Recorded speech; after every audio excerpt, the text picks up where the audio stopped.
Assalamu alaikum. Good evening. Vanakkam. Good evening, sir. Walaikum salam. Yes, okay. நாங்க இன்றும் வளமை போல கரிக்குலம் தியரி அண்ட் பிராக்டிஸ் என்கிற பாடத்துடைய 2வது அமர்வில் நாங்க இன்று சந்திக்கின்றோம். ஏற்கனவே நாங்க கரிக்குலம்டா என்ன, அதனுடைய இயல்புகள், அதனுடைய முக்கியத்துவங்கள் சம்பந்தமாகவெல்லாம் பார்த்துட்டோம். வரைவிலக்கணங்கள் பார்த்துட்டோம். இன்னைக்கு இந்த கலைத்திட்ட உருவாக்கம் சம்பந்தமாக எவ்வாறு கலைத்திட்டம் ஒன்று தயாரிக்கப்படுகிறது, அதுல குறிப்பாக இந்த கோட்பாடுகள் சார்ந்த விஷயங்கள் எவ்வாறு கலைத்திட்டத்துல செல்வாக்கு செலுத்துகிறது என்ற விடயத்தை நாங்க இன்றைய அமர்வுல கலந்துரையாடுவதற்கு இருக்கிறோம். சரிதானே? ஓகே. அப்ப நான் ஸ்கிரீன் ஷேர் பண்ற பிள்ளைகள் பார்த்து கொடுங்க.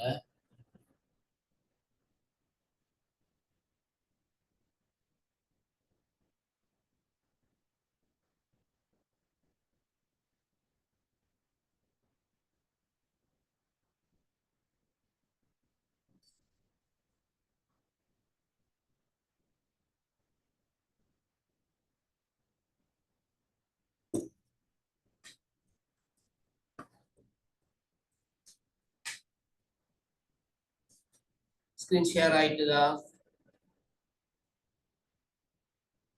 Oh, sir.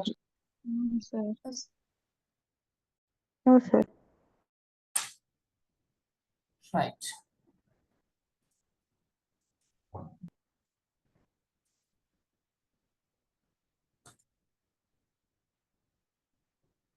இன்றைய பாடத்துல நாங்க பார்க்க போகின்ற விடயம்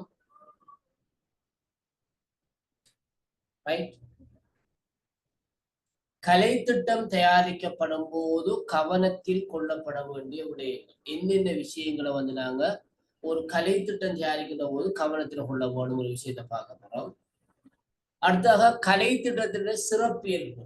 பொதுவாகவே கலைத்திட்டத்தில் இவ்வாறான சிறப்பியல்புகள், இயல்புகள், பண்புகள் காணப்படுகின்றன என்ற விஷயத்தை பார்ப்போம்.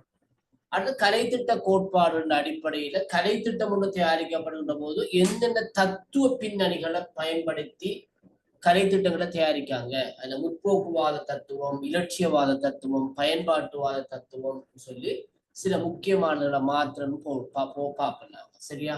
ஓகே. இது உங்களோட கருத்துக்களும் உங்களுடைய ஆக்கபூர்வமான கருத்துக்களை நான் வளமை கொண்டு எதிர்பார்க்கிறேன். ரைட்.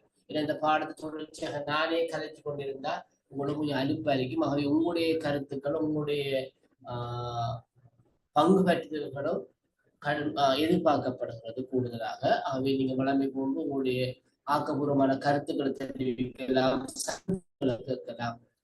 ஒரு சந்தேகங்கள் எழுப்பப்படுகின்ற போது இன்னும் ஆழமாக இந்த பாடத்தைகளால கற்கக்கூடியதாக இருக்கும் என்ற விஷயத்தை சொல்லிட்டு நாங்க பாடத்துக்குள்ள நுழைப்போம். சரியா? அப்ப இந்த கலை திட்டம் ஒன்றை தயாரிக்கின்ற போது கவனத்துல கொள்ள வேண்டிய விடயங்கள்னு சொல்லி சில விடயங்களை அடையாளப்படுத்தி சில புத்தகங்கள்ல கொஞ்சம் மாற்றமான விஷயங்களும் இருக்கிறது. நீங்க சில புக்ஸ்ல பார்க்கக்குள்ள இன்னும் சில விஷயங்களை போடலாம். அவங்க சமய ரீதியான காரணிகள் அப்படிலாம் போடுவாங்க. எல்லாம் இவற்றுக்குள்ள அடங்குகின்ற விஷயம் தானுங்கிறத புரிந்து கொண்டா சரி. முதலாவதாக கலை திட்டம் ஒன்று தயாரிக்கப்படுகின்ற போது கவனத்துல கொள்ளப்படுற விஷயம் கல்வி கோட்பாடுகளும் கொள்கைகளும். தேசிய ரீதியாகவும் சர்வதேச ரீதியாகவும் செல்வாக்கு பெற்றிருக்கின்ற புகழ் பெற்ற நிலையில் காணப்படுகின்ற கல்வியலாளர்களால முன்வைக்கப்பட்ட, கல்வி தத்துவ ஞானிகளால முன்வைக்கப்பட்ட கல்வி தத்துவங்கள், கல்வி கோட்பாடுகள், கல்வி கொள்கைகள் பின்னணியாக இருக்கு.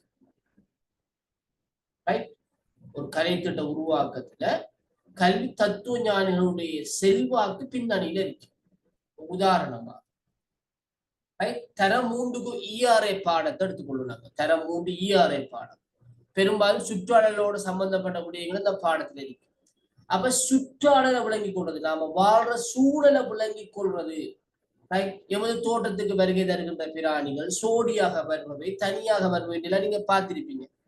என்ன கிரேட் 3, 4 வகுப்புகள் இருக்கு அந்த விஷயம் இல்லையா?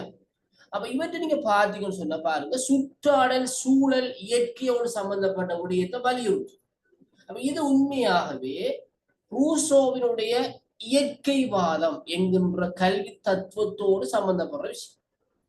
அப்ப பாருங்க, எங்களோட கலைத்திட்ட உருவாக்கத்துல இயற்கைவாதம் என்கிற தத்துவத்துடைய செல்வாக்கு இருக்கிறது. அதான் மேட்டர், அதான் விஷயம். இன்னும் சில பாடங்களை பார்த்துட்டு இருப்பீங்க, பிராக்டிக்கலாக செய்து பார்த்து கற்கவும். சயின்ஸ்ல பாடம் இருக்கிறது, ஹோம் எக்கனாமிக்ஸ் இருக்கிறது, எக்ரிகல்ச்சர் பாடத்தில் இருக்கின்றது. இப்போது புதிதாக அறிமுகப்படுத்தப்பட்டுள்ள பல செய்முறை தொழில்நுட்பம் பிடிஎஸ் பாடத்தில் இருக்கின்றது. இவற்றையெல்லாம் நீங்க பார்க்கின்ற போது மாணவர்கள் பரிசோதித்து செய்து பார்த்து பிராக்டிக்கலா கற்கிற விஷயங்கள் இருக்குது. ரைட்? அப்ப இவைகள் ஜோன் டூயினுடைய பயன்பாட்டுவாதம் என்கின்ற தத்துவத்தோடு சம்பந்தப்படுது. அப்ப எதை சொல்ல வாரோம்னா, கலை திட்டத்தை வடிவமைப்பவர்கள் தயாரிப்பவர்கள் முதலாவதாக தமது சிந்தனையில கல்வி கோட்பாடுகளை கொள்கைகளை தங்களுடைய மனதில வெற்றி கொண்டுதான் நினைக்கிறாங்க கலை திட்டத்தை வடிவமைக்கிறார்கள்.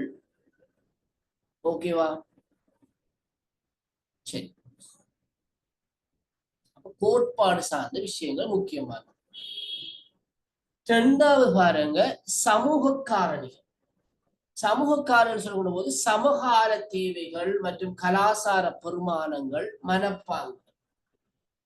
இப்ப கரண்ட் சிச்சுவேஷன்ல எங்களோட சமூகத்துக்கு என்ன தேவை, எதை சமூகம் எதிர்பார்க்கிறது, எதன் மீதான நாட்டம் சமூகத்துக்கு இருக்கிறது, அந்த விடயம் கண்டிப்பாக கலை திட்டத்தில் உள்ளடக்கப்படும். இல்லாவிட்டால் கலை திட்டங்களோட விமர்சனங்கள் தான் அதிகரிக்கும். அதே போல எமது பண்டைய பண்பாடு, கலாச்சாரம், நாகரிகம், எமது பெருமானங்கள், விழுமியங்கள் கட்டாயமாக கலை திட்டத்துல சேர்க்கப்பட வேணும்.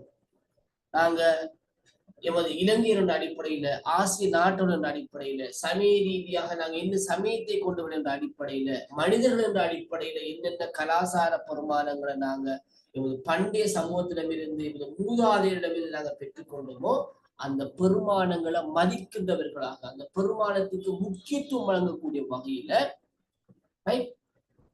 கலை திட்டம் உள்ளடக்கம் அமைய வேண்டும். குறிப்பாக வரலாறு பாடத்தில் உள்ளாக இந்த விஷயங்கள் எங்களுக்கு வலியுறுத்தப்படுது. அதே போன்று மனப்பாங்குகள், எங்களுடைய attitudes, beliefs, நம்பிக்கைகள், அவையும் செல்வாக்கு செலுத்துகின்றது. நாங்கள் எல்லோருமே சமய நம்பிக்கை கொண்டோம் ஏதோ ஒரு அடிப்படையில். அவைய சமய நம்பிக்கையற்ற கருத்துக்கள் என்ற பாட விதானத்துக்கு இருக்க மாட்டார், கலை திட்டத்தில் இருக்காது. நாத்திக கருத்துக்கள், இறை மறுப்பு கருத்துக்கள், கடவுள் எதிர்ப்பு கருத்துக்கள் இருக்காது. அதே போன்ற மனப்பாங்கு விழித்தல், குறிப்பாக உதவி செய்கிறது, பெற்றோருக்கு மரியாதை செய்கிறது, முதியோருக்கு கனம் பண்றது, ஆசிரியரை மதிக்கிறது, இவ்வாறான பண்புகளை வலியுறுத்தக்கூடிய வகையான கதைகள், உள்ளடக்கங்கள் பாடத்துல காணப்படுறது நீங்க காணலாம்.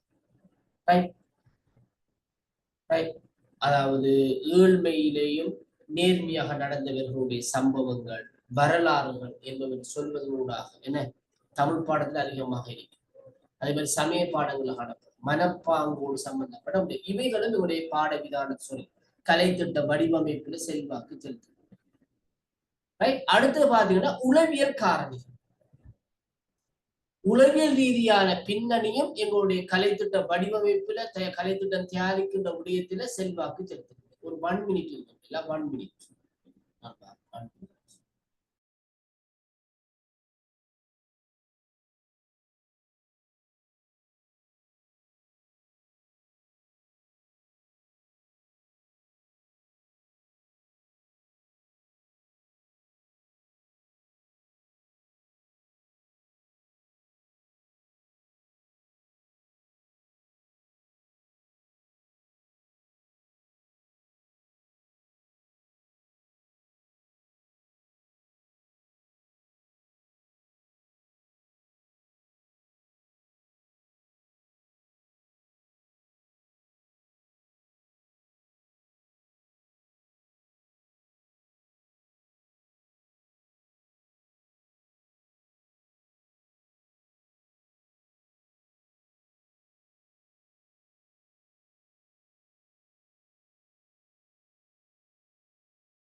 Okay, thank you.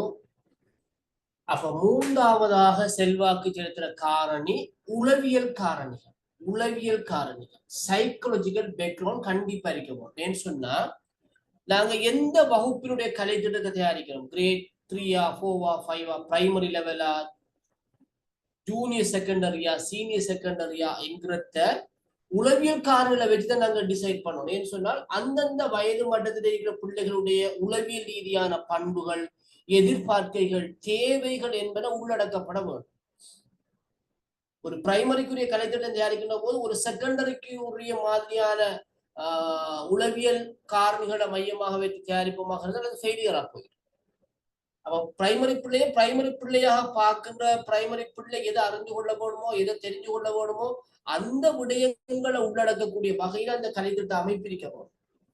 அதே போல ஜூனியர் செகண்டரி கிரேட் 6 to 9 வரையான வகுப்புகள்ல இருக்கிற பிள்ளைகள் என்ன எதிர்பார்ப்பாங்க, அவங்களுடைய உளவியல் தேவைகள் என்ன, எதிர்பார்ப்புகள் என்ன என்பவை கருத்தில் கொள்ளப்பட வேண்டும்.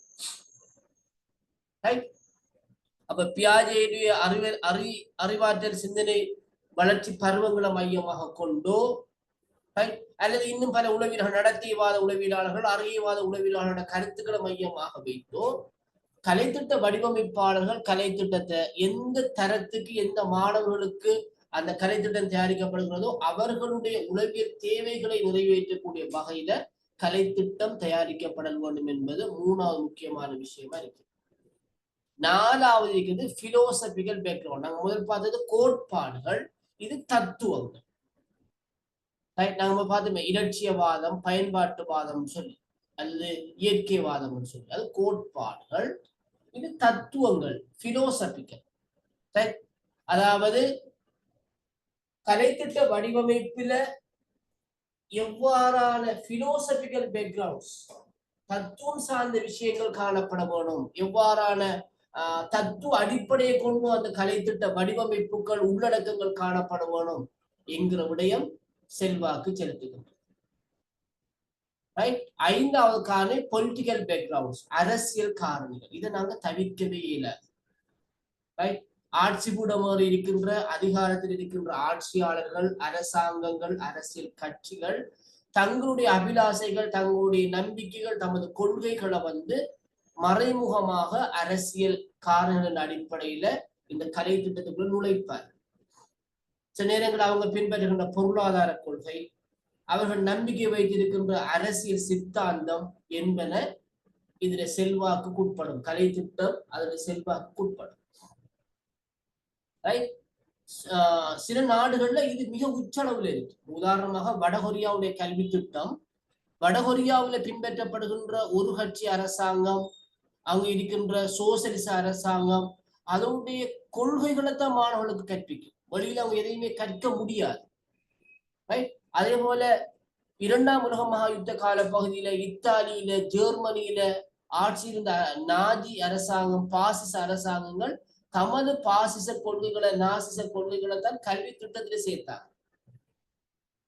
அதே போல சீனாவுல 1949ஆம் ஆண்டு மாவோயிச புரட்சியின் பின்னர் அங்கு உருவாக்கப்பட்ட சோசியலிச அரசாங்கம் சோசியலிசம் சார்ந்த கருத்துக்களை கல்வி திட்டத்தினூடாக மக்களுக்கு அறிமுகப்படுத்தினார். கல்வி திட்டத்தினூடாக சோவியத் யூனியன்லயும் ஆவாங்க. அப்ப அரசியல் காரணிகளை புறந்தள்ளி விட்டு கலைத்திட்ட வடிவமைப்பு, கலைத்திட்ட உள்ளடக்கம் செய்ய முடியாது. அடுத்த விஷயம் விஞ்ஞான தொழில்நுட்ப வளர்ச்சி.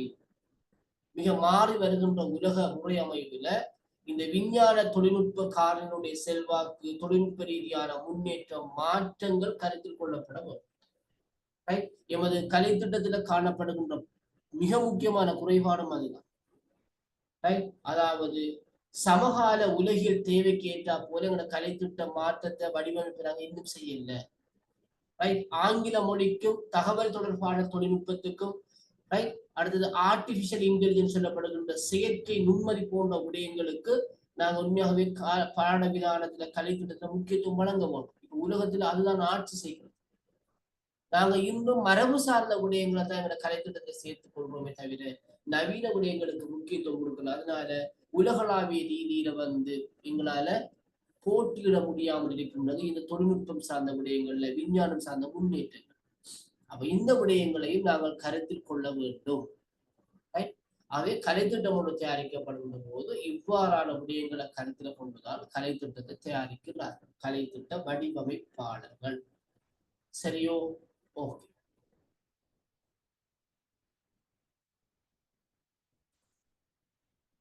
அடுத்த பாருங்க, ஒரு கலைத்திட்டத்துடைய சிறப்பியல்பு. கலைத்திட்டம் எவ்வாறான சிறப்பான பண்புகளை இயல்புகளை தன்னகத்தை கொண்டிருக்கிறது என்கிறது தான் இந்த விஷயம் சொல்லு.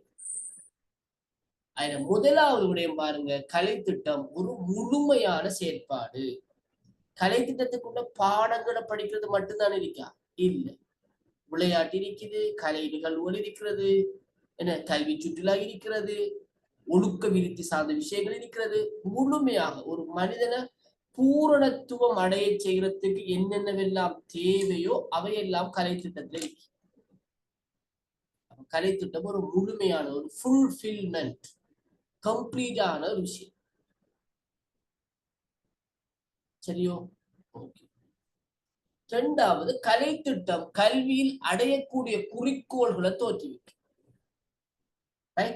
கல்வியுடைய தேசிய குறிக்கோளை நோக்கித்தான் கலைத்திட்டம் எங்களை கொண்டு செல்லும்.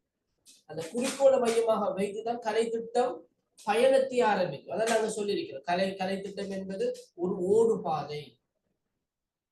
ஒரு ஓடு பாதைன்னு சொல்றது அந்த உரிய இலக்க நோக்கி கொண்டு செல்கிற ஒரு ட்ரெக் தானது, ரயில்வே ட்ரெக் மாதிரி தானது. சரியோ?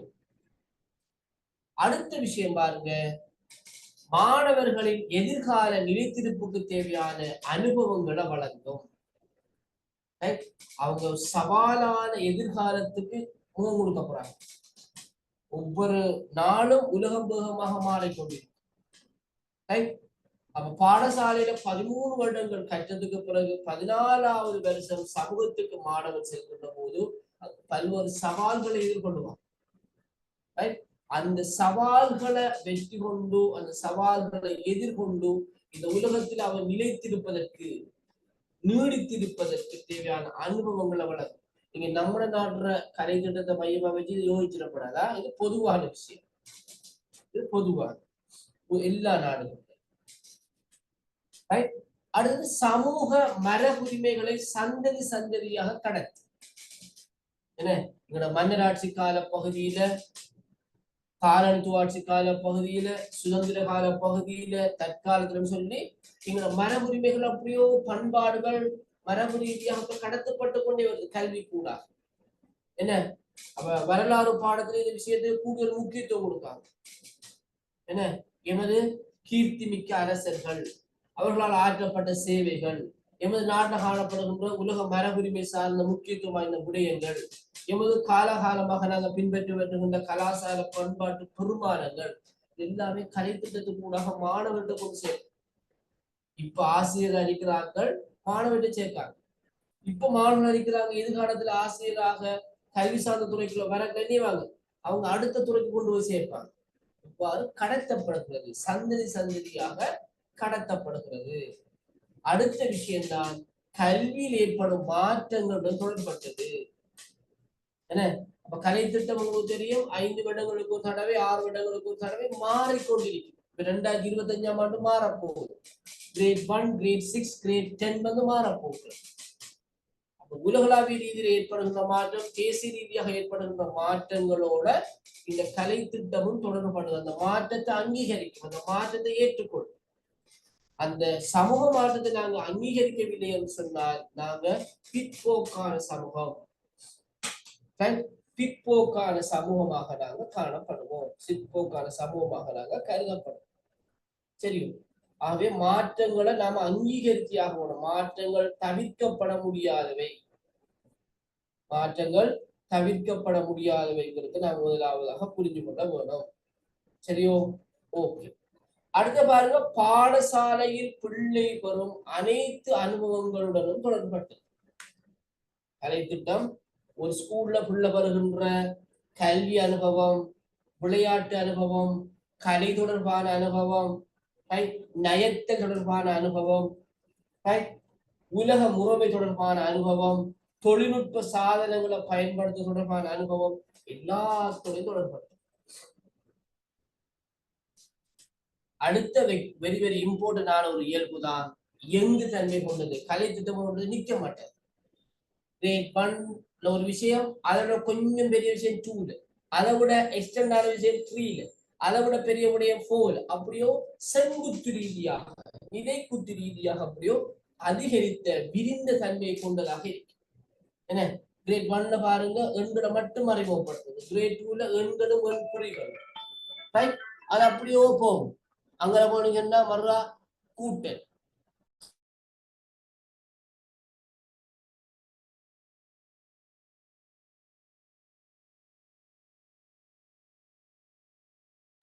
கொண்டு செல்லலோட கூட்டல், கொண்டு செல்லலோட கழித்தல், பெருத்தல், வகுத்தல், அப்படியோ கூடிக்கொண்டே போகும். அது இயங்கு தன்மை, ரைட்? இயங்கிக் கொண்டே இருக்கும்.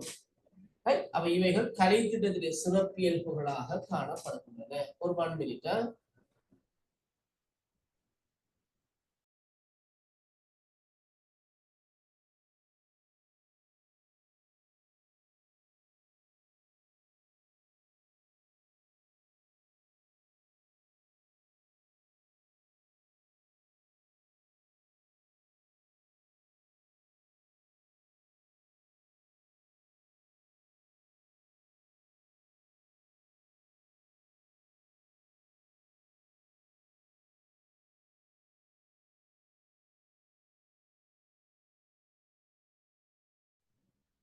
Okay, right. அப்ப இவைகள் கலை திட்டத்துல காணப்படுகின்ற சிறப்பியல்புகளாக இருக்கின்றன. சரியா?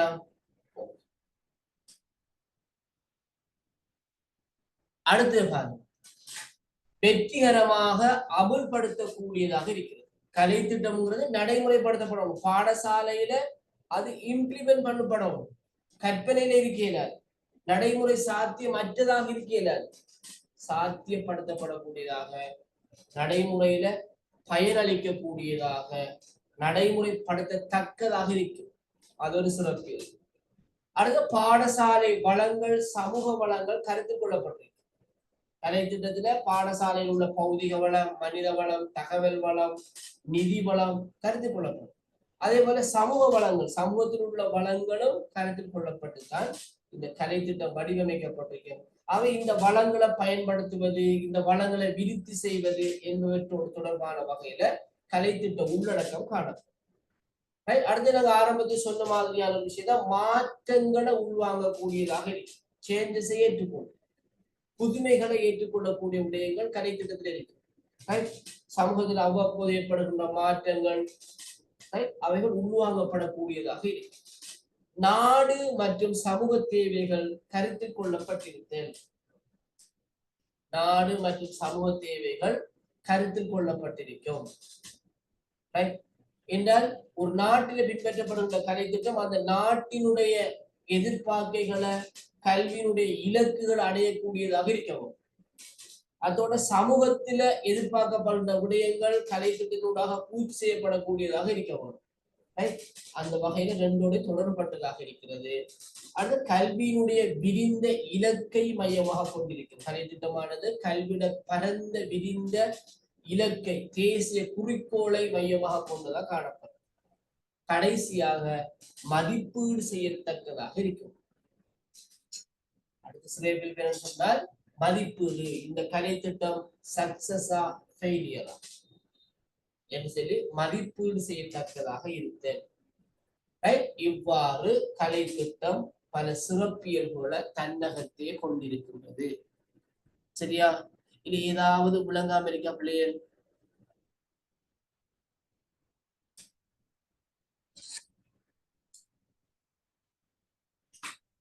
சொல்லுங்க, ஏதாவது கேள்விகள்? விஸ்வா சொல்லுமா, விளங்கல. விஸ்வா சொல்லுங்க. Okay, very good. அமீரா? விளங்குச்சு சார். எங்க திருமகள்? ஓகே சார், விளங்கிட்டு sir. Suha? Nagendra? Right. Yes sir, விளங்கிட்டு சார். இந்த கலை திட்டத்தை வடிவமைக்கிறார்கள் யார், உருவாக்குறார்கள் யார்? தேசிய கல்வி ஆணைக்குழு. யாருமா? தேசிய கல்வி ஆணைக்குழு. அவங்க தேசிய கல்வி ஆணைக்குழு எமது தேசிய குறிக்கோளை உருவாக்குறாங்க. தேசிய குறிக்கோள் இருக்குது, 8 தேசிய இலக்கு, அதை உருவாக்குறாக்கள் தான் அவங்க. ஆனா தேசிய அதை நிறுவனம் நோக்கியாகத்தான் கலைத்திட்டம் இருக்கு. அப்ப யார் உருவாக்கு? தேசிய கல்வி நிறுவனமா சார்? தேசிய கல்வி நிறுவனம் NIE. அவங்க கலைத்திட்ட வடிவமைப்பு அல்ல, ஆனா அவங்களும் சம்பந்தப்படுவாங்க.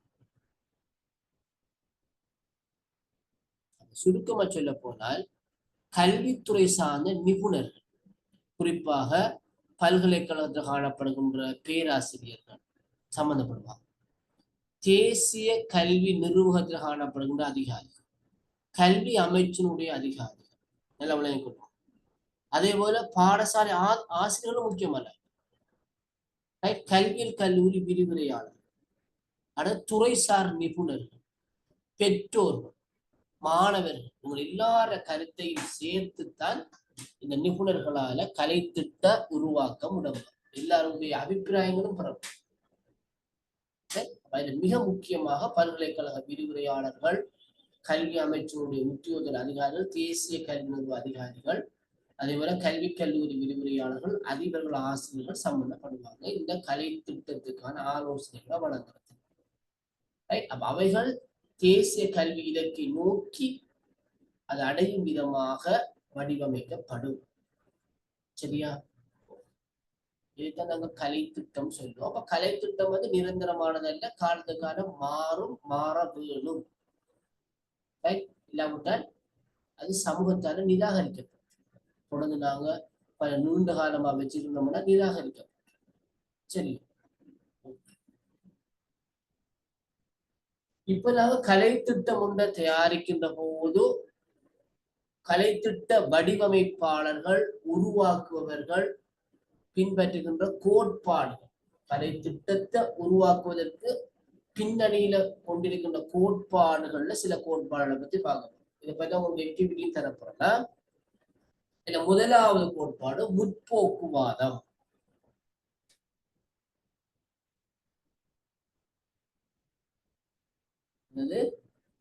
முற்போக்குவாதம். இந்த முற்போக்குவாதம் என்ன சொல்லணும் சொல்ல பிள்ளை கொஞ்சம் நல்லா தெளிவா பிள்ளைய கொஞ்சம் மயக்கமான கருத்து, மயக்கமான விஷயங்கள் இருக்குது, நான் ஏற்றுக்கொள்றேன். மனிதன் ஒரு சமூக பிராணி என்பதால் அவன் பிறருடன் இணைந்தே அவனது அறிவு மற்றும் திறன்களை பெற்றுக் கொள்கிறான்.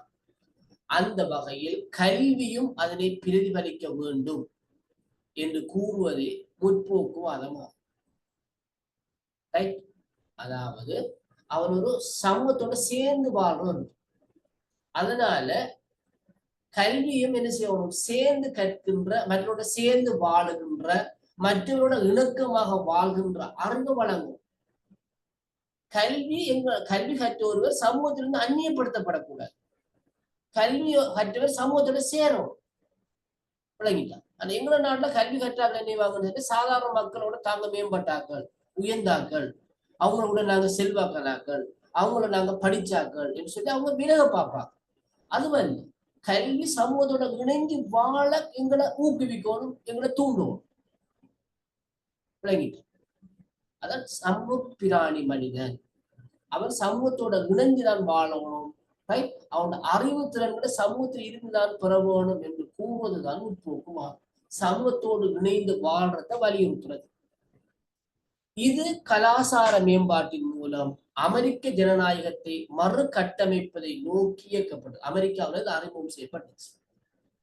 அமெரிக்காவில் நவீனத்துவ பண்புகளால் உருவாக்கப்பட்ட சமூக பொருளாதார அரசியல் குழப்பங்களால் தோற்றம் பெற்ற சூழ்நிலையை சமநிலையாக்கும் வகையில தான் இந்த முற்போக்குவாதம் அமெரிக்காவுல தொழிற்பட்டது. அமெரிக்காவோட கல்வி முறையில சிற்பி ஜோன் டூயினி நாங்க பார்த்திருக்கின்றோம். இந்த ஜோன் டூயி முற்போக்குவாதத்தின் தந்தையாக கொள்ளப்படுகின்றார். இவர் சிகாகோ பல்கலைக்கழகத்தில் பேராசிரியராக கடமையாற்றிய போது கல்விசார் ஆய்வுகூடம் ஒன்றை நிறுவினார். அத்துடன் 1000க்கு மேற்பட்ட நூல்கள் மற்றும் கட்டுரைகளையும் எழுதியிருக்கிறார். யாரு? டூயி. இந்த முயற்சிகள் முற்போக்கு சிந்தனைக்கு அடிகோலியவையாக அமைந்தன. வழங்கப்பட்ட மற்றும் விரும்பிய சூழ்நிலைகளில் காணப்படும் தடைகளை கடக்கும் அல்லது சிக்கலை தீர்க்கும் திறன்களை ஒவ்வொரு குழந்தையிலும் உருவாக்க வேண்டும் என வலியுறுத்துவதே முற்போக்குவாதமாகும். முற்போக்குவாதம் என்னன்னு பாருங்க. வழங்கப்பட்ட மற்றும் விரும்பிய சூழ்நிலைகளில் காணப்படும் தடைகளை கடக்கின்ற அல்லது சிக்கலை தீர்க்கக்கூடிய பிரச்சனைகளை தீர்க்கக்கூடிய திறன்களை ஒவ்வொரு குழந்தையிலும் உருவாக்க வேண்டும். அதனால டூயுடைய கற்பித்தல் முறையை நாங்கள் செல்வோம் பிரச்சனை தீர்த்தல் முறைன்னு சொல்லி. என்ன பிரச்சனை தீர்த்தல் முறைன்னு சொல்றதுக்கான காரணம் அது. அப்ப இதுதான் முற்போக்குவாதம். அப்ப இன்னொரு ஆசிரியர் அல்லது இன்னொருவர் சொல்லிக் கொடுக்கிறத பிள்ளை கற்கக்கூடாது. பிள்ளை சுயமா கற்க வேணும். ஒரு பிரச்சனைக்கான தீர்வு ஆசிரியர் சொல்லிக் கொடுத்தது அது ஆசிரியருடைய அறிவர், ஆசிரியர் சிந்தனைக்கப்பட்டது. அதை பிள்ளை வேறு விதமா தீர்க்கலாம். அந்த விடயத்தை பிள்ளை கருத்துல கொள்ள வேண்டும் என்பது இங்கு எதிர்பார்க்கப்படுகின்றது. கல்வி என்பது எதிர்கால வாழ்க்கைக்கு ஒரு வழிமுறை அல்ல, அதுவே வாழ்க்கையா. தத்துவம் உங்களுக்கு தெரியும் என்ன? கல்வி என்பது எதிர்காலத்துக்கு வாழ்வது அல்ல, இப்ப நிகழ்காலத்துல வாழ்றதுதான் கல்வி அப்படி சொல்றேன். உங்களோட கண்ணுக்கு தெரியாத எப்படி வரும்னு தெரியாத எதிர்காலத்துக்காக நாங்க ஆயத்தப்படுத்தல கல்வியில. இப்ப இந்த கணப்படுதல வாழணும், அதற்கான அறிவை தான் கல்வி வழங்கணும். இன்னொரு 50 வருஷத்துக்கு பிறகு எங்களோட இலங்கை எப்படி இருக்கும், நாங்க எப்படி இருக்கோம்னு சொல்லி கூட அதுக்கு நாங்க எங்களை தயார்படுத்திடாது. நாங்க 50 வருஷத்துக்கு எப்படி இருக்கணும் கற்பனை பண்றதை கூட பல 100 மடங்கு மாறி இருக்கும் எதிர்காலம். ஆகவே நிகழ்காலத்துல வாழ்றதுதான் கல்விங்கிற கருத்தை டூயி சொல்றார். முற்போக்குவாதத்தில் ஆசிரியர்கள் ஒரு சிறப்பு பங்கை கொண்டுள்ளனர். மாணவர்களை உண்மை வாழ்வில் ஈடுபடுத்தும் வகையில் அவர்களை வழிப்படுத்த வேண்டும் என முற்போக்குவாதம் கூறுகிறது.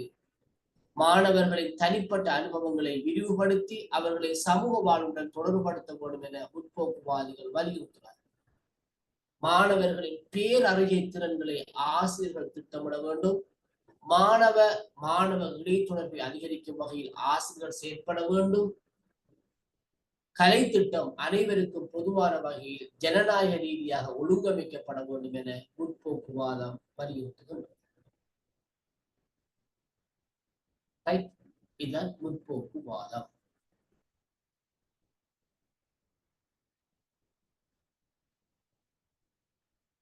சரி அவளே, ஓகே. முற்போக்குவாதம் விளங்கிட்டா? கேள்வி இருக்குதா?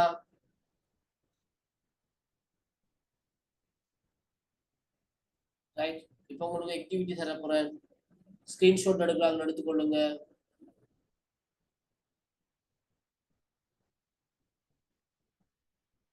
ஓகேவா? Okay sir. சார் முற்போக்குவாதத்துக்கான ஆங்கில வார்த்தைகள் என்ன சார்? ப்ரோக்ரெசிவ் சொல்லுவாங்க. என்னது sir? Progressive. Okay sir.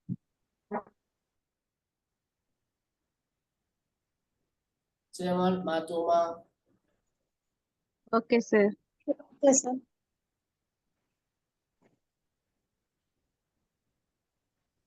Okay sir.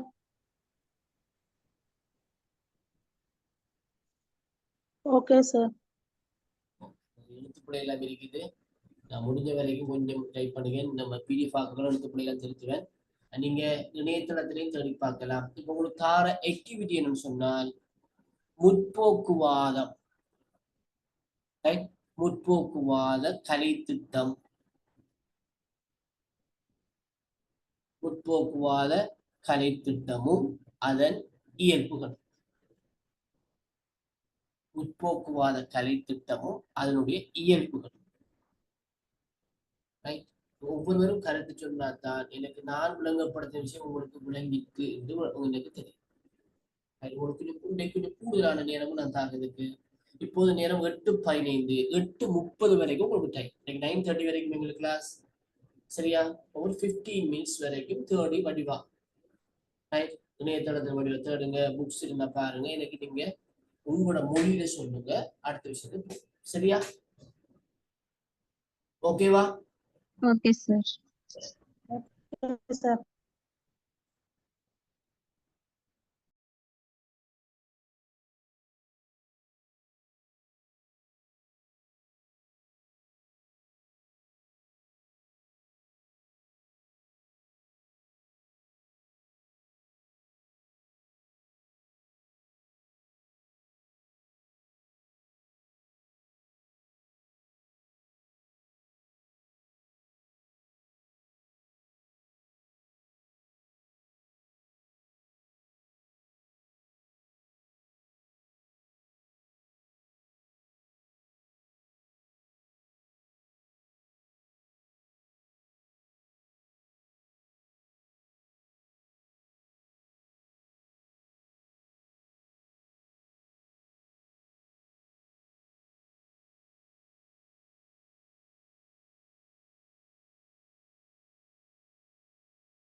சரி, ஓகே, பாப்போமா? Okay sir. யாரு சொல்ல முதல்ல உங்களுக்கு கருத்து சொல்ல போறீங்க? சொல்லவா சார்? சொல்லுங்க. மனிதன் ஒரு சமூகத்தோடு ஒன்றித்து வாழ வேண்டும். அவன் ஒரு சமூக பிராணி. அவன் பிறருடன் இணைந்தே வாழ்கிறான். அவனால் தனித்து வாழ முடியாது. ஆகவே அவனது கலைத்திட்டமும் சமூகத்துடன் இணைந்து வாழக்கூடியதாகவே அமைய வேண்டும். இதையே முற்போக்குவாத கலைத்திட்டம் உணர்த்துகின்றது. ஜோன் டூயி முற்போக்குவாதத்தின் தந்தையாக கொள்ளப்படுகின்றார். இவரது வாதமும் அதுவே. இவர் சிக்காகோ பல்கலைக்கழகத்தின் பேராசிரியர். இவர் 1000க்கும் மேற்பட்ட நூல்களை முற்போக்கு சிந்தனையை தூண்டுவதாகவே எழுதியிருந்தார். ஒரு மாணவன் விரும்பிய சூழ்நிலையில் காணப்படும் தடைகளை கடக்கும், சிக்கல்களை தீர்க்கும் திறன்களை ஒவ்வொரு குழந்தையிலும் உருவாக்க வேண்டும் என வலியுறுத்துவதே முற்போக்குவாதம். இங்கே ஆசிரியர் மாணவர்களுக்கு உண்மை நிலைமைக்கு ஏற்ப வழிகாட்ட வேண்டும். மாணவர்களின் தனிப்பட்ட அனுபவங்களை விரிவுபடுத்தி அவர்களை சமூக வாழ்வுடன் தொடர்புபடுத்த வேண்டும். மாணவர் சமூகத்துடனும் மாணவர்களுடனும் இடைத்தொடர்புகளை பேணவும் கலைத்திட்டம் அனைவருக்கும் பொதுவாகவும் ஜனநாயக ரீதியாகவும் அமைய வேண்டும். எதிர்கால வாழ்க்கைக்கான வழிமுறை அல்ல, அதுவே வாழ்க்கையாகும். இவ்வாறான சிறந்த சிந்தனையை கொண்டதாக முற்போக்குவாத கலைத்திட்டத்தின் இயல்பாக காணப்படுகின்றது. ஓகே, பாராட்டுகள். அமீரா? முற்போக்குவாத சிந்தனையை நாங்க நோக்கினா கலை திட்டத்தின் ஒரு முக்கிய பகுதியாக முற்போக்குவாதம் காணப்படுகின்றது. இக்கருத்தினை வலியுறுத்தி கூறியவராக ஜோன் டூயி காணப்படுகிறார். நடைமுறை சாத்தியம் மற்றும் உடனடி முக்கியத்துவம் ஆகியவற்றை வலியுறுத்துவதாக இந்த முற்போக்குவாத கலை திட்டம் அமைந்துள்ளது. இதில் மனித முயற்சிக்கு அதிக முக்கியத்துவம் வழங்கப்படுகின்றது. முற்போக்குவாதத்தினூடாக தனியார் நடத்தைசார் வேறுபாட்டினை அறிந்து கொள்ள முடியும். இதனூடாக வாழ்க்கையையும் கலை திட்டத்தையும் இடைவெளியின்றி இணைக்கப்படுகின்றன. பொருள்சார் அடிப்படைகளை வலுவூட்டக்கூடிய பாடங்களுக்கு முன்னுரிமை தரப்படுகின்றது.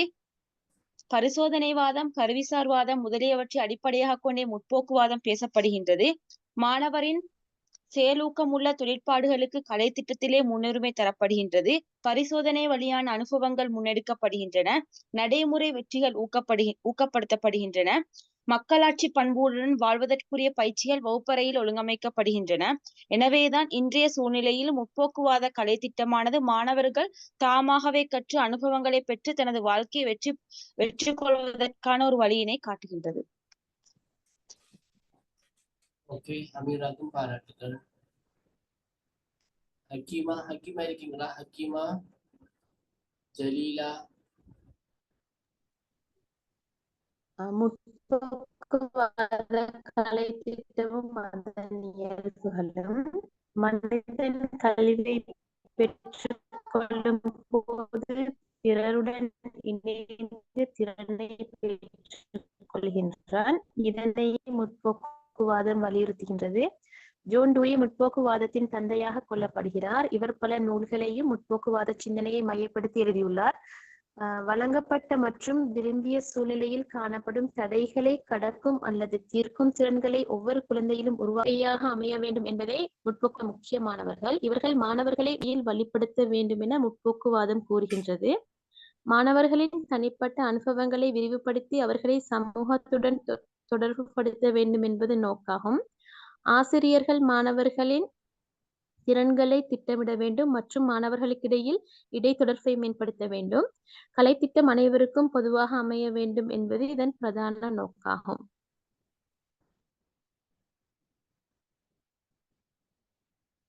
ஓகே, ஜலீலா. நசூஹா, நாகேந்திரா. முற்போக்குவாத கலை திட்டமானது என்பது சமூக, அரசியல், பொருளாதார மாற்றங்களை வழிவகுக்கும் இருக்கு பேசப்படும் கருத்துக்களை குறிக்கிறது. அதாவது சமத்துவம், நீதி மற்றும் புதுப்பிப்புகளை முன்னெடுக்கும் நோக்கத்தை கொண்டுள்ளது. முற்போக்குவாத கலை திட்டத்தின் இயல்புகள் பின்வருமாறு. முதலாவது சமூகவியல் நீதியும் சமத்துவமும். அதாவது முற்போக்குவாதம் அனைவருக்கும் சம உரிமை கிடைக்க வேண்டும் என்பதை வலியுறுத்துகிறது.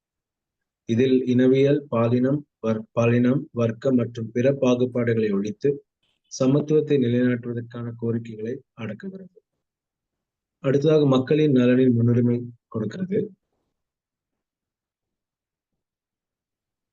இந்த வகை வாதங்கள் பொதுநலத்தை மையமாக கொண்டு செயல்படுகின்றன. அதாவது பலருக்கு பயன்படும் தீர்வுகளை முன்மொழிந்து தனிப்பட்ட லாபத்தை விட கூட்டு சார்ந்த நலனை முக்கியமாக கருதுகிறது. பெரியாரமும் இணக்கமும். முற்போக்குவாதம் பொதுவாக சகோதரத்துவத்தை ஊக்குவிக்கிறது. பல்வேறு சமூக அனுபவங்களையும் குரல்களையும் பிரதிநிதித்துவப்படுத்தும் முயல்கிறது. முன்னோக்கிய மனப்பான்மை. முற்போக்குவாதங்கள் எதிர்காலத்தை நோக்கி அல்ல, தற்காலத்தை நிகழ்காலத்தை நோக்கியதாக கருதப்படுகிறது. புதிய நல்ல சமூகத்தை உருவாக்கும் எண்ணத்தை இந்த கலை திட்டம் வெளிப்படுத்துகிறது. தரவுகளின் அடிப்படையில் வாதம், அதாவது மாற்றங்களுக்கான ஆதாரங்களை உறுதிப்படுத்தும் விதத்தில் முற்போக்குவாதம் ஆராய்ச்சி, தரவுகள் மற்றும் விவரங்களை அடிப்படையாக கொண்டுள்ளது. அமைந்துள்ள மரபுகளை எதிர்ப்பது, அதாவது முற்போக்குவாதங்கள் பொதுவாக பழைய மரபுகளை பாசாங்குகளையும் கேள்விக்குள்ளாக்கி சமத்துவத்திற்கு இடமளிக்கின்றது. இறுதியாக செயல்பாட்டை ஊக்குவிக்கும் குரல், அதாவது முற்போக்குவாதங்கள் சமூக மாற்றங்களை அடைய குறிப்பிட்ட வகை செயல்பாடுகளை எடுத்து காட்டுகின்றன. இறுதியாக சமூகத்தில் சமத்துவமான சூழலை உருவாக்கும் மேலும் முற்போக்குவாதம் அனைவரும் எதிர்கொள்ளும் நல்வாய்ப்புகள் அடைவதற்கான உரிமைகளை வலியுறுத்தது.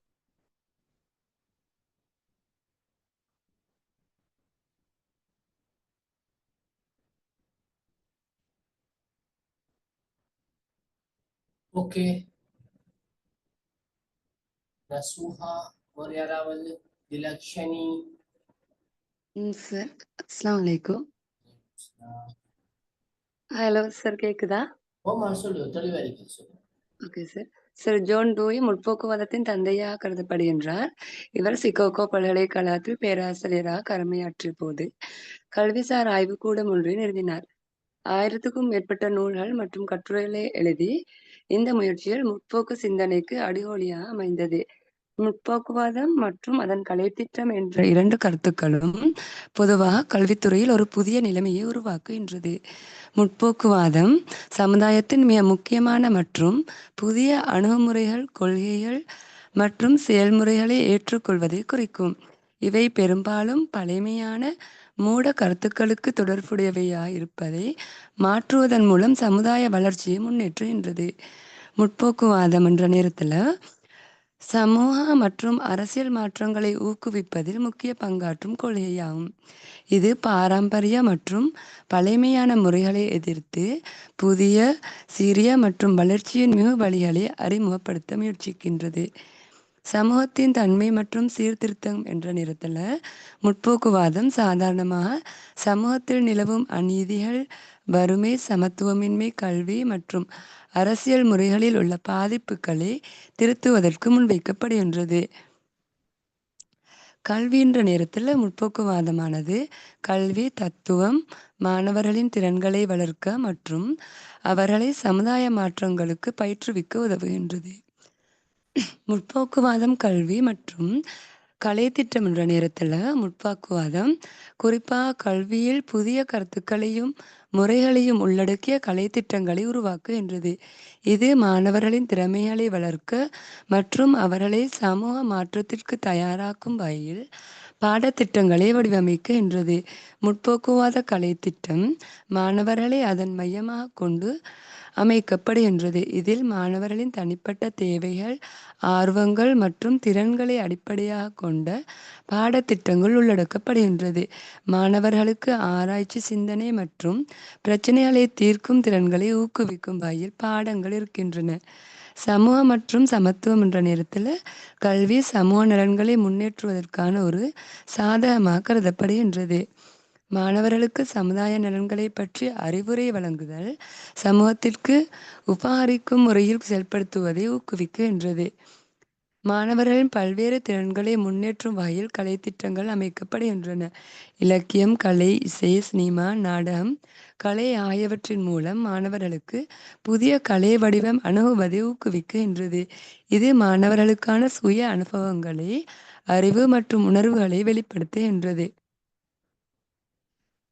முற்போக்குவாத பாடத்திட்டம் மனித உரிமைகள், பாலின சமத்துவம், இனப்பிரச்சினைகள், வறுமை ஒழிப்பு மற்றும் பிற சமூக சட்டங்கள் மற்றும் கொள்கைகளை மாணவர்களுக்கு விளக்குகின்றது. முற்போக்குவாதம் மற்றும் அதன் கலைத்திட்டம் சமூகத்தில் பயனுள்ள மாற்றங்களை ஏற்படுத்துவதற்கான ஒரு சக்தி வாய்ந்த கருவியாக செயற்படுகின்றது. இது கல்வியில் மாணவர்களுக்கு பொது நலனும் கல்வி நலனும் அறிவு சார்ந்த புரிதல் மற்றும் உலகளாவிய எதிர்காலத்திற்கு தயார்படுத்தலுக்கு முக்கிய அடிப்படைகளை உருவாக்குகின்றது. சுயநலம் மற்றும் பொறுப்புமிக்க மனிதராக உருவாக்குதல். முற்போக்குவாத கல்வி மாணவர்களுக்கு சமூகத்தின் முக்கிய உறுப்பினராக தங்களை உணரவும் சுயதன்மை மற்றும் பொறுப்புணர்வு வளர்க்கவும் உதவுகின்றது.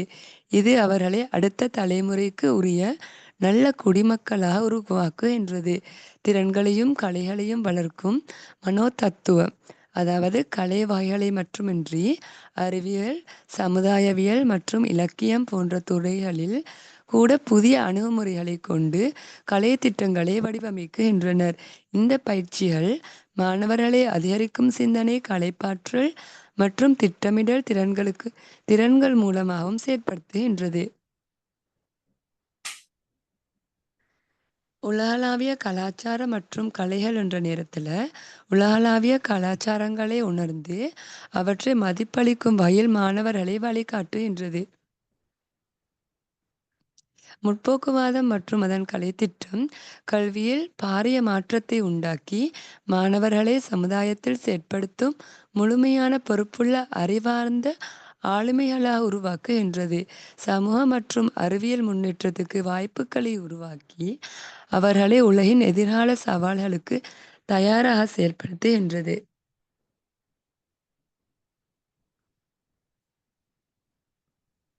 ஓகே நசுஹா, பாராட்டுக்கள்.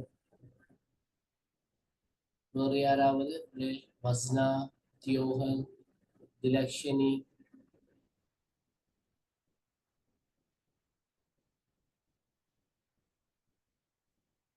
அடுத்த விஷயத்துக்கு போமா, சொல்லுங்க.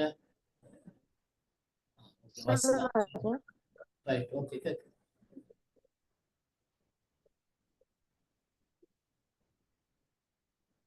Okay sir. முற்போக்குவாத கலை திட்டத்திட இயல்புகளாக கல்வி மற்றும் அறிவு வளர்ச்சியை சொல்லலாம். முற்போக்குவாதத்தில் முக்கியமான நோக்கங்கள் ஒன்று, அனைத்து மக்களுக்கும் தரமான கல்வி வழங்கி அறிவு வளர்ச்சியை ஊக்குவித்தல். கல்வி என்பது சமூக மாற்றங்களுக்கான ஒரு முக்கிய கருவி என்று முற்போக்குவாதம் கருதுகிறது. முற்போக்குவாத கொள்கை கல்வியின் மூலமாக அறிவுபூர்வ சமுதாயத்தை உருவாக்க முயல்கிறது. அடுத்தது, பரிபாலன திறமைகளை மேம்படுத்தல். அதாவது முற்போக்குவாதம் அரசின் திறமைகளையும் எளிமையான நிர்வாகத்தையும் வலியுறுத்துகிறது. சமூக தேவைகளுக்கான எளிய, நேர்மையான அரசியல் அமைப்புகளை உருவாக்கி பொதுமக்கள் நலனுக்கான திட்டங்களை செயற்படுத்துவது முக்கிய நோக்கமாகும்.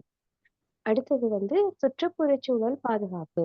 சுற்றுச்சூழல் மாற்றங்களையும் சிக்கல்களையும் முற்றிலும் புரிந்து கொண்டு அவற்றுக்கு தீர்வு காண முற்போக்குவாதம் தன்னிச்சையாக செயற்படுகிறது. இது தொழில்துறை வளர்ச்சி மற்றும் சுற்றுச்சூழல் பாதுகாப்பின் நடுநிலைமையை நிலைநிறுத்த முயல்கிறது. அடுத்தது சமூக சீர்திருத்தங்கள் மற்றும் சமாதானம். ஒடுக்கப்பட்டவர்களின் உரிமைகளை நிலைநாட்டல், பெண்களுக்கான சம உரிமை, வேலை வாய்ப்பில் சம வாய்ப்பு மற்றும் குடியுரிமை உரிமைகள் போன்ற சமூக சீர்திருத்தங்களுக்கு முற்போக்குவாதம் முதன்மையாக செயற்படுகிறது. கட்டுப்பாடற்ற பொருளாதார வளர்ச்சி. முற்போக்குவாதம் ஒரு கட்டுப்பாடற்ற பொருளாதாரத்தை உருவாக்கும் நோக்கத்துடன் செயற்படுகிறது. அதாவது சொந்த முயற்சிகளுக்கு போதிய ஒத்துழைப்பும் பல்வேறு பகுதிகளில் சமூக மேம்பாட்டுக்கு வழிவகுக்கும் முன்னேற்றமும் விரைவாக நிகழ வேண்டும் என்பது இதன் நோக்கமாகும். மொத்தத்தில் முற்போக்குவாத கொள்கைகள் சமூகத்தில் ஒவ்வொரு தரப்பிற்கும் சம உரிமைகள், தரமான வாழ்க்கை, சுதந்திரமான அரசியல் சூழல், தொழில்நுட்ப முன்னேற்றங்கள் தொடர்பாக கூறுகிறது. Okay sir. ஓகே, பாராட்டுகள். முராடி யாரு? திலக்ஷனி சொல்றதா? திலக்ஷனி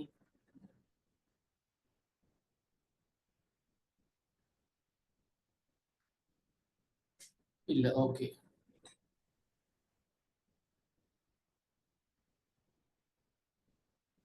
நீங்க சொன்ன மாதிரி முற்போக்குவாதம் என்பது உண்மையிலேயே ஜோன் டூயி அவர்களால் வளர்த்தெடுக்கப்பட்ட ஒரு சிறந்த சித்தாந்தமாக, தத்துவமாக காணப்படுது. கல்வியை பொறுத்த வரைக்கும் இதுல கலை திட்டமானது கற்பவர்களை மையமாக கொண்ட அணுகுமுறைகளை உள்ளடக்கி இருக்க வேண்டும் என்பதை இந்த முற்போக்குவாதம் வலியுறுத்துகிறது. குறிப்பாக தனிப்பட்ட வளர்ச்சி, சமூக மேம்பாடு, ஜனநாயக பிரஜைகள் என்ற எண்ணக்கருவை கல்வியூடாக வளர்க்க முடியும், மேம்படுத்த முடியும் என்று இந்த முற்போக்குவாதம் நம்புகிறது. இந்த முற்போக்குவாதத்துல அனுபவ கற்றல், நுண்ணாய்வு சிந்தனை, பிரச்சனை தீர்த்தல் போன்ற வழிமுறைகள் அதிக முக்கியத்துவம் வாய்ந்ததாக காணப்படுகிறது. இதுல மிக முக்கியமாக அனுபவ கற்றலுக்கு முக்கியத்துவம் வழங்குகின்றார்கள். நேரடியான அனுபவங்களின் மூலமாக கற்றுக்கொள்வதில்தான் இந்த கலை திட்டத்தினுடைய பிரதானமான பாகமே காணப்படுகிறது. களப்பயணங்கள், நிஜ உலக பயன்பாடுகள் போன்றவற்றின் ஊடாக மாணவர்களுக்கு அதிகமான நிஜ உலக அனுபவங்களை வழங்க முடியும், செயற்பாட்டு ரீதியான கற்றலை வழங்க முடியும் என்று முற்போக்குவாதம் நம்புகின்றது. அடுத்த முக்கியமான விஷயம், முற்போக்குவாத கலை திட்டத்தில் காணப்படுற விஷயம் பிரச்சினை தீர்த்தல், நுண்ணாய்வு சிந்தனை. அப்ப இங்கே உருவாக்கப்படுகிற கலை திட்டமானது நுண்ணாய்வு சிந்தனையை வலியுறுத்தக்கூடியதாகவும், மாணவர்களாகவே பிரச்சனைகளை உருவாக்கி அந்த பிரச்சனைகளை தீர்க்கக்கூடிய புதிய புதிய வழிமுறைகளை, திறன்களை வளர்த்துக் கொள்ளக்கூடிய வகையில இந்த கலை திட்டம் கட்டமைக்கப்பட வேண்டும் என்று நம்புகிறேன். குறிப்பாக மாணவர்களிடம் பகுப்பாய்வு சிந்தனை, வினாக்களை கேட்பதற்கு மாணவர்களை தூண்டுதல் போன்ற விடயங்கள் இந்த கலை திட்டத்தினூடாக ஊக்குவிக்கப்படுகிறது. அத்தோட மாணவர் மைய கற்பித்தலை இந்த நுண்ணாய்வு இந்த முற்போக்குவாத சிந்தனை வலியுறுத்துவதன் காரணமாக ஆர்வத்துடன் கூடிய கற்றலை மாணவர்களிடமிருந்து எதிர்பார்க்கின்றது. அத்தோட முற்போக்குவாத சிந்தனையில பல்துறை சார்ந்த அணுகுமுறை பின்பற்றப்படுவதனால ஒரு ஒருங்கிணைந்த கலை திட்டம், அதாவது மைய கலை திட்டம், இணைந்த கலை திட்டம், மறை கலை திட்டம் எல்லாமே ஒன்றாக இணைந்து ஒரு ஒருங்கிணைந்த கலை திட்டம் அது உருவாக்கப்பட வேண்டும், ஸ்தாபிக்கப்பட வேண்டும் என்பதுல இந்த முற்போக்குவாத சிந்தனை மிக முக்கியமாக அந்த விடயத்தை வலியுறுத்துகின்றது. அத்தோட கூட்டுறவு கற்றல், நெகிழ்வுத்தன்மை, மனவளர்ச்சி ரீதியான கற்றல், விசாரணை அடிப்படையிலான கற்றல் போன்ற புதிய முயற்சிகளும் கலை திட்டத்தினூடாக கல்வித்துறையில் அறிமுகம் செய்யப்பட வேண்டும், வளர்த்தெடுக்கப்பட வேண்டும் என்பதையும் இந்த முற்போக்குவாதம் நம்புகின்றது. இவற்றை நீங்க மேலதிகமாக இந்த தலைப்போடு நீங்க சேர்த்து கொள்ளலாம். சரியா பிள்ளை? ஓகே, இப்ப நாங்க நெக்ஸ்ட் அடுத்த விஷயத்துக்கு போவோம். எங்களுக்கு வழங்கப்பட்ட அந்த செஷனுக்குள்ள எல்லாத்தையும் முடிக்க வேணும். விரிவாக நாங்க பார்ப்போம். ஓகே,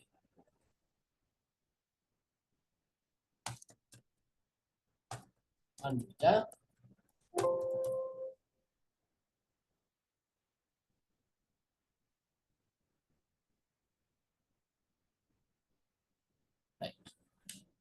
அடுத்து நாங்க பார்க்க போது கட்டுருவாக்கவாதம். கட்டுருவாக்கவாதம் என்று அழைக்கப்படுகின்ற கன்ஸ்ட்ரக்டிவிசம் சொல்லுவாங்க. கட்டுருவாக்கவாதம்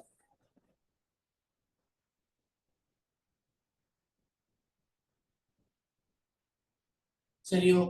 இந்த கன்ஸ்ட்ரக்டிவிசம் சொல்லப்படுகின்ற இந்த கட்டுருவாக்க எண்ணக்கது 1950-60 கால பகுதிகளில் அமெரிக்காவில பிரசித்தி பெற்ற ஒரு எண்ணக்கருவாக, ஒரு சிந்தனையாக காணப்பட்டது.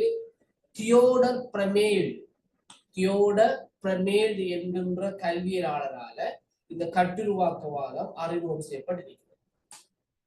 பாடசாலைகள் சமூக முகவர்களாக தொழிற்பட வேண்டும் என்று இந்த கட்டுருவாக்கவாதம் நம்புகிறது. அதாவது பாடசாலைக்கும் சமூகத்துக்கும் இடையிலான தொடர்புகள் அதிகரிக்கப்பட வேண்டும், பாடசாலைக்கும் சமூகத்துக்கும் இடையிலான தொடர்புகள் மேலும் வலுப்படுத்தப்பட வேண்டும் என்பது இந்த கட்டுருவாக்கம் நம்புகிறது. அதாவது பெரும்பாலானோர், எமது நாட்டிலும் சரி, பெரும்பாலானோர் பாடசாலைகளை ஒரு அரசு நிறுவனமா பார்க்கிறாங்க. ஒரு வங்கி மாதிரி, ஒரு போலீஸ் நிலையம் மாதிரி, ஒரு பிரதேச செயலகம் மாதிரி, ஒரு பிரதேச சபை மாதிரி, அரச நிறுவனம் தான் பாடசாலை என்கின்ற எண்ணம் எங்கிட்ட பலருக்கு இருக்கின்றது. உண்மையிலேயே பாடசாலைகள்ல பணிபுரிகின்ற ஆசிரியர்களுக்கு சம்பளம் வழங்குறது, கல்விக்கான இதர செலவுகளை பொறுப்பேற்கிறது மட்டும்தான் அரசாங்கமே தவிர, ஒரு பாடசாலை அந்த பிரதேசத்தில் அமைந்துள்ள ஒரு சமூகத்தின் மையத்தில் அமைந்துள்ள ஒரு பாடசாலை அந்த சமூகத்துடைய நிறுவனமாக காணப்பட வேண்டும் என்பதுதான் இதனுடைய யதார்த்தம். பாடசாலைகள்ல எதை கற்பிக்க வேண்டும், எவ்வாறு கற்பிக்க வேண்டும், பாடசாலை எதை செய்ய வேண்டும், எதை செய்யக்கூடாது என்பது சமூகத்தின் ஊடாக நிர்ணயிக்கப்பட வேண்டும். அப்போதுதான் பாடசாலைக்கும் சமூகத்துக்கும் இடையிலே தொடர்புகள் உருவாகும். பாடசாலை தனக்கு தேவையான வளங்களை சமூகத்திலிருந்து பெற்றுக்கொள்ள வேண்டும். சமூகத்துடைய பொது தேவைகளுக்கு பாடசாலை வளங்கள் கூட பயன்படுத்தப்பட வேண்டும். அந்த வகையில பாடசாலைகளை சமூக முகவர்களாக, சோசியல் ஏஜென்ட்களாக பயன்படுத்த வேண்டும் என்பதை வலியுறுத்தக்கூடிய ஒரு வாதமாக இந்த கட்டுருவாக்கவாதம் காணப்படுகிறது.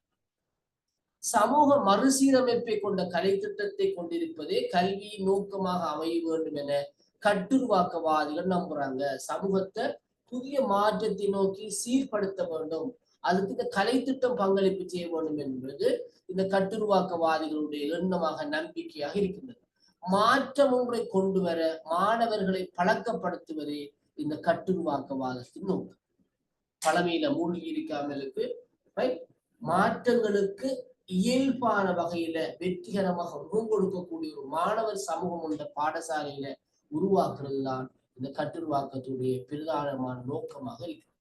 அதாவது மாணவர்கள் சமூக பிரச்சனைகளை ஆராய்ந்து அதன் அடிப்படையில் மாற்றம் ஒன்றை கொண்டு வர பயிற்சி பெற வேண்டும் என எதிர்பார்க்கப்படுகின்றது.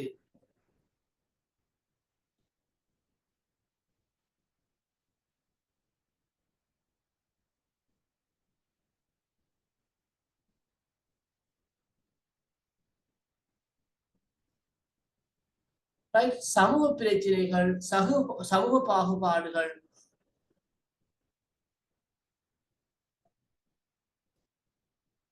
சமூக பிரச்சனைகள், சமூக பாகுபாடுகள், அதனால் தோற்றம் பெறும் 7 வினாக்கள்.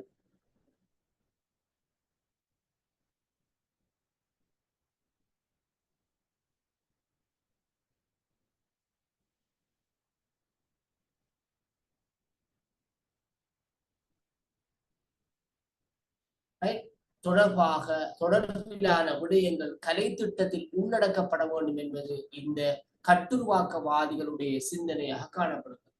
சமூக பிரச்சனைகள், சமூக பாகுபாடுகள், அதனால் தோற்றம் பெறுகின்ற 7 வினாக்கள் தொடர்பிலான விடயங்கள் கலை திட்டத்தில் உள்ளடக்கப்பட வேண்டும் என்பது இவர்களுடைய வாதமாக காணப்படுகின்றது. சமூக மாற்றத்துக்கு கலாசார மாற்றம் அவசியமானது என்பது இந்த கட்டுருவாக்கவாதிகளுடைய நம்பிக்கையாக காணப்படுகிறது. கட்டுருவாக்க கற்றல் செயல்முறையில் பல்வேறு வகையான கற்பித்தல் செயற்பாடுகள் பங்களிப்பு செய்கின்றன. பொதுவாக மாணவர்களின் செயலாற்றுகை, இந்த ஆக்டிவிட்டி தூண்டக்கூடிய கற்றல் செயற்பாடுகளான பரிசோதனை முறை, செய்து பார்த்தல் முறை, பிரச்சனை தீர்த்தல் முறை போன்ற செயற்பாடுகளின் பின்பான தெரிப்புகளின் அடிப்படையில் பிரதிபலிப்பு, தெரிப்பு என்பது பிரதிபலிப்புகளின் அடிப்படையில் என்ன செய்தார்கள், என்ன முடிவுகளை பெற்றுக்கொண்டோம், என்ன மாற்றங்களை அவதானித்தோம் போன்ற வினாக்கள் மூலமான கலந்துரையாடல் மூலம் மாணவர்களின் கட்டுருவாக்கம் செய்யப்படுவதற்கு ஆசிரியர் வழிப்படுத்த வேண்டும் என்று இந்த கட்டுருவாக்கவாதிகள் நம்புறாங்க. ஆகவே இந்த கட்டுருவாக்கவாதத்தில பின்பற்றப்படக்கூடிய கற்பித்தல் முறைகளாக இந்த பரிசோதனை முறை, செய்து பார்த்தல் முறை, பிரச்சனை தீர்த்தல் முறை என்று காணப்படுகிறது. மாணவர்களை மையமாக கொண்ட ஒரு கற்பித்தல் முறையை விரும்பக்கூடியதாகத்தான் இந்த கட்டுருவாக்கவாதமும் காணப்படுகிறது. ஏற்கனவே நாங்க பார்த்த முற்போக்குவாதத்தை போலும். கட்டுருவாக்கவாத ஆசிரியர்களின் செயல்திறன் குறைந்துவிடும் என்றும் அவர்களின் பாட நிபுணத்துவம் மதிக்கப்படாமல் அல்லது பயன்படாது விடும் என்றும் எதிர்வாதமும் சில கல்வியாளர்களால் முன்வைக்கப்பட்டுச்சு. அதாவது இந்த மாணவர் மைய கற்பித்தல்ல கற்பவர்கள் மாணவர்களாக இருப்பதனால ஆசிரியருடைய வகைவாகம் இல்லை, ஆசிரியரை கற்பிக்க தேவையில்லை, மாணவர்களை கற்பதற்கு வழிப்படுத்தினால் போதும் என்கின்ற கருத்து இதுக்கு உண்மையிலே கட்டுருவாக்கவாதத்தில். இந்த கட்டுருவாக்கவாதத்தை எதிர்க்கின்றவர்கள், நிராகரிக்கின்றவர்கள் கருத்து சொல்றாங்க. அப்ப என்னதுக்கு இந்த ஆசிரியர், ஒரு ஆசிரியர் பாட புலமை, அவருடைய அறிவு, அவருடைய அனுபவம் பயன்படாமலுக்கே போகிறதே. மாணவர்கள் மாறாங்க, மாணவர்களை கற்கிறாங்க, மாணவர்கள் தேடுறாங்க, மாணவர்கள் முன்வைப்பு செய்யறாங்க. இதைத்தான் இந்த கட்டுருவாக்கம் வலியுறுத்தினா அப்ப என்னதுக்கு ஆசிரியர்கள், அவங்களோட பாட நிபுணத்துவம், அவங்களோட அறிவு, அவங்களுடைய அனுபவம் எல்லாமே மதிக்கப்படாமல் போகி விடுகிறது என்கின்ற ஒரு கருத்தும் இதற்கு எதிரான சிந்தனையாளர்களிடம் காணப்படுகின்றது. என்றாலும் கட்டுருவாக்கவாதம் அவற்றை கருத்தில் கொள்ளாமலுக்கு சமூக மாற்றங்களுக்கு ஏற்ப மாணவர்கள் கற்றல் செயல்முறையில முக்கியத்துவமானவர்களாக காணப்பட வேணும். அவர்கள் தான் கற்க வேணும். அவர்கள் கற்பதற்கு ஆசிரியர்கள் வழிப்படுத்துனராக வசதிப்படுத்துனராக இருக்க வேண்டும் என்பதுதான் இந்த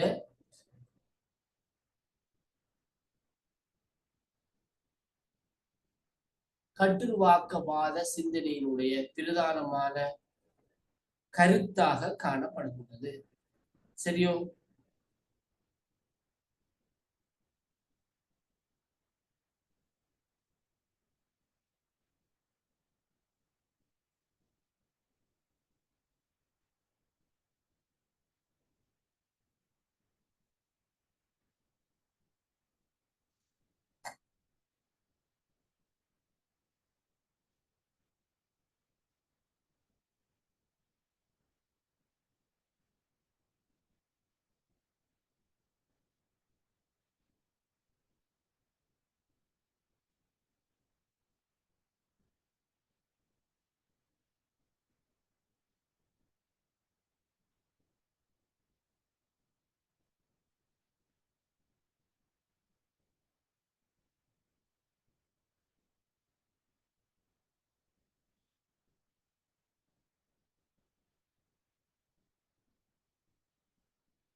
One minute.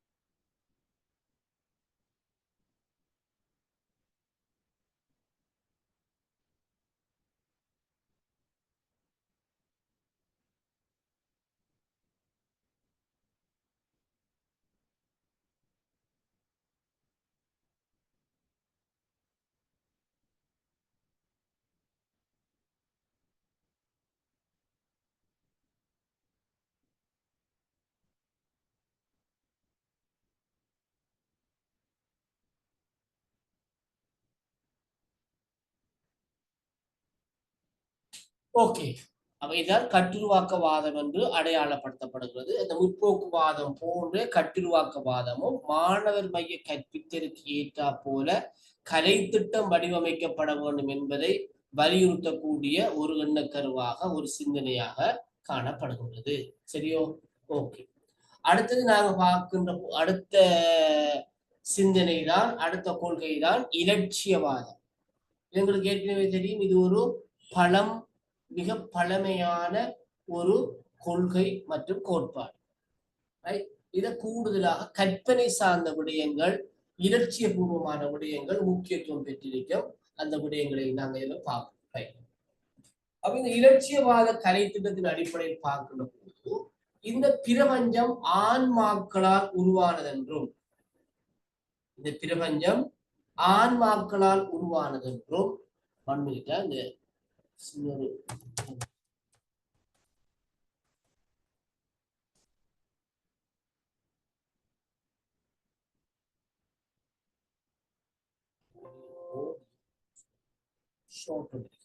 ஓகே,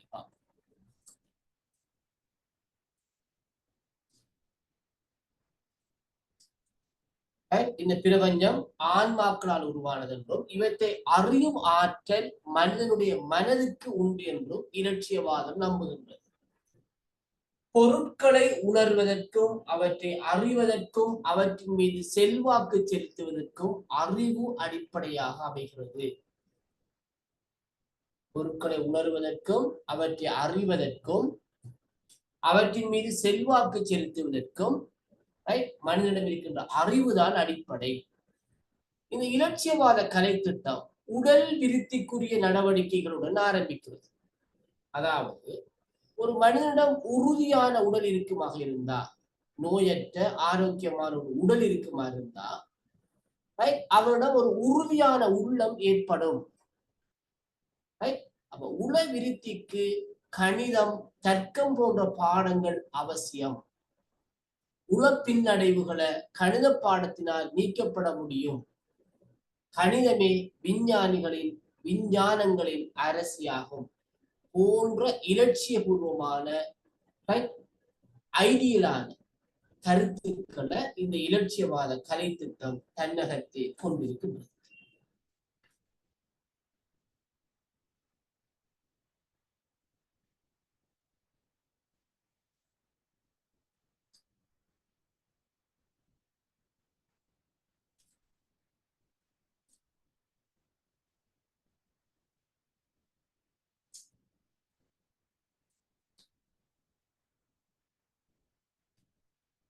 அதே போன்று இசையும் இலக்கியங்களும் மனதை வளப்படுத்துவதற்கு துணை செய்யும்.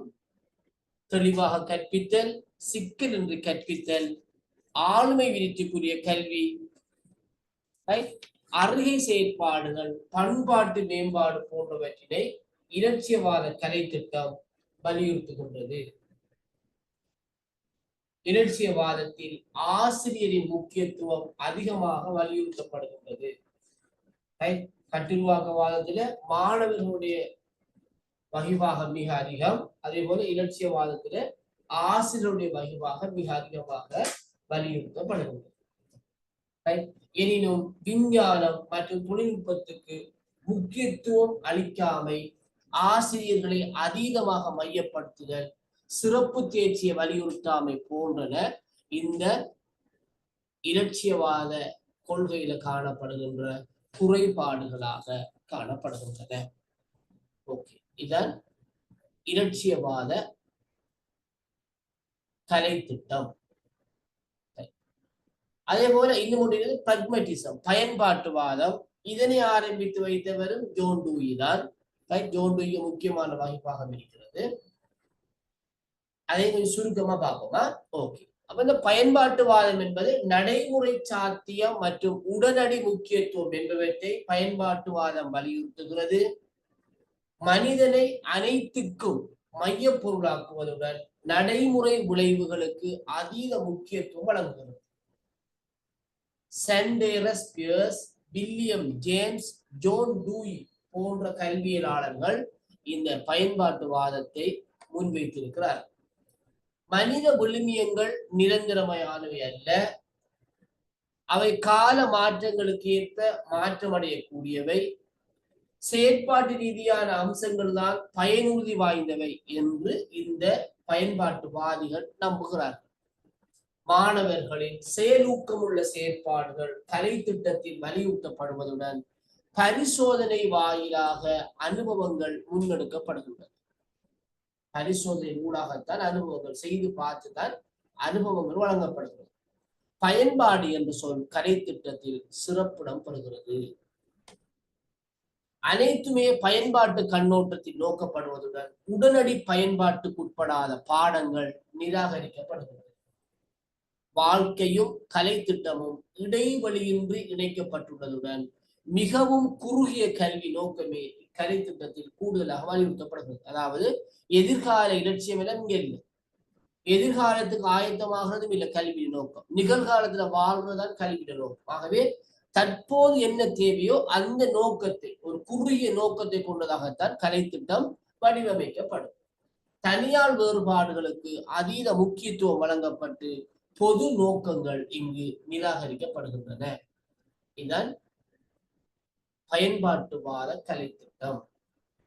சரியோ? அதே போல அடுத்ததாக நாங்க பார்க்க போறது இருப்பியல்வாத கலை திட்டம் அல்லது இருத்தலியல்வாதம். எக்ஸிஸ்டென்சியலிசம் சொல்லுவாங்க. எக்ஸிஸ்டென்சியலிசம், இருத்தலியல்வாதம். இருத்தலியல்வாதம் என்பது தனி மனித சுதந்திரம், தெரிவு மற்றும் பொறுப்பு என்பவற்றை வலியுறுத்துகிறது. தனிநபர்கள் தமது வாழ்க்கையில் சுய கருத்தையும் நோக்கத்தையும் கட்டமைக்கிறார்கள் என்பதை இந்த கொள்கை உறுதிப்படுத்துகிறது. கலை திட்டமானது சுய வெளிப்பாடு, படைப்பாற்றல் மற்றும் தனிப்பட்ட கண்டறிதலுக்கு மதிப்பளிக்கிறது. தம்மையும் தமது இருப்பையும் உணருமாறு கற்பித்தல் இடம்பெற வேண்டும் என்று இந்த இருப்பியல்வாதம் அல்லது இருத்தலியல்வாதம் நம்புகிறது. விஞ்ஞான கல்வி உள்ளார்ந்த கல்விக்கு எதிரிடையானது. விஞ்ஞான பாடத்துடன் மானிட பண்பு பாடங்களை கலை திட்டத்தில் விரிவாக ஒன்றிணைக்க வேண்டும் என்று இவர்கள் நம்புகிறார்கள். இவங்க கொஞ்சம் விஞ்ஞானத்துக்கு எதிரானவர்கள். சமய கல்வியும் அறக்கல்வியும் கலை திட்டத்தில் உள்ளடக்கப்பட வேண்டும் என்கின்ற கருத்தை இந்த இருப்பியல்வாதிகள் முன்வைக்கிறார்கள். இருப்பியல்வாதம் அல்லது இருத்தலியல்வாதம் உண்மையிலேயே மனித வாழ்வு நிலையற்றது. மனித வாழ்வு நிலையற்றது. அவ நிலையற்ற இந்த வாழ்க்கையில மனிதன் சந்தோஷமாகவும் பிரச்சனைகளின்றியும் வாழ வேண்டும். அதற்கு எவையெல்லாம் பங்களிப்பு செய்யுமோ அவற்றை வலியுறுத்த வேண்டும் என்று இந்த இருத்தலியல்வாதிகள் நம்புறாங்க. இவங்க 3 உலகத்தை பற்றி எண்ணத்தை கொண்டிருக்காங்க. உடலியல் ரீதியான உலகம், உளவியல் ரீதியான உலகம், ஆன்மீக ரீதியான உலகம் என்று சொல்லி 3 உலகத்துல அவங்க தங்களுடைய எண்ண கருக்களை 3 உலகம் சார்பாக முன்வைக்கிறாங்க. உடலியல், உளவியல், ஆன்மீகம் சொல்லி 3 பிரிச்சு, ரைட்? அந்த மனித வாழ்க்கையை அவங்க மகிழ்ச்சியாக இந்த உலகத்துல வாழ்றதுக்கான ஒரு வழிகாட்டலாகத்தான் இந்த இறைப்பியல்வாதம் காணப்படுது. சமயம் சார்பான விடயங்களும் கூடுதலாக இருக்கின்றது. சரிதானே? ஓகே.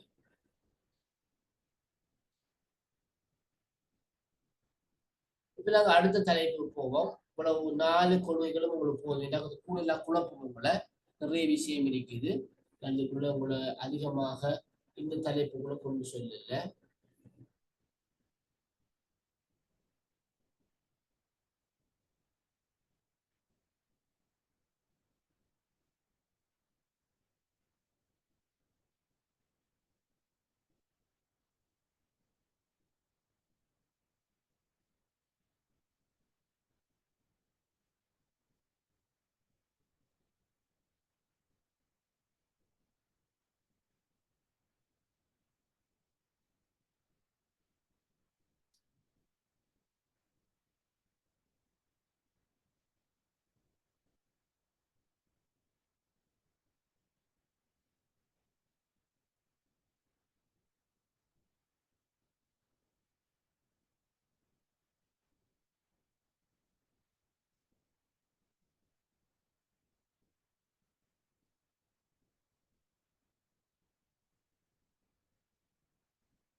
ஓகே, இது கொஞ்சம் ஈஸியான பகுதி.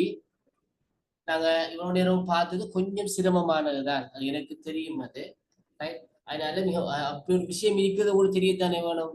அதற்காகத்தான் அந்த கலை திட்ட வடிவமைப்பு கோட்பாடுகள்ல ஒரு 4 கோட்பாடுகள் உங்களுக்கு மேலோட்டமாக நாங்க விளக்கியிருந்தோம். மிக ஆழமா நாங்க போக தேவையில்லை. இந்த பகுதி முக்கியமான இந்த கலை திட்ட வகைகள். கலை திட்ட வகைகள், ரைட்? கலை திட்ட மாதிரிகள் ஒன்று அது வேற, ரெண்டையும் கூட பிறப்படாதா? இது கலை திட்ட வகைகள்.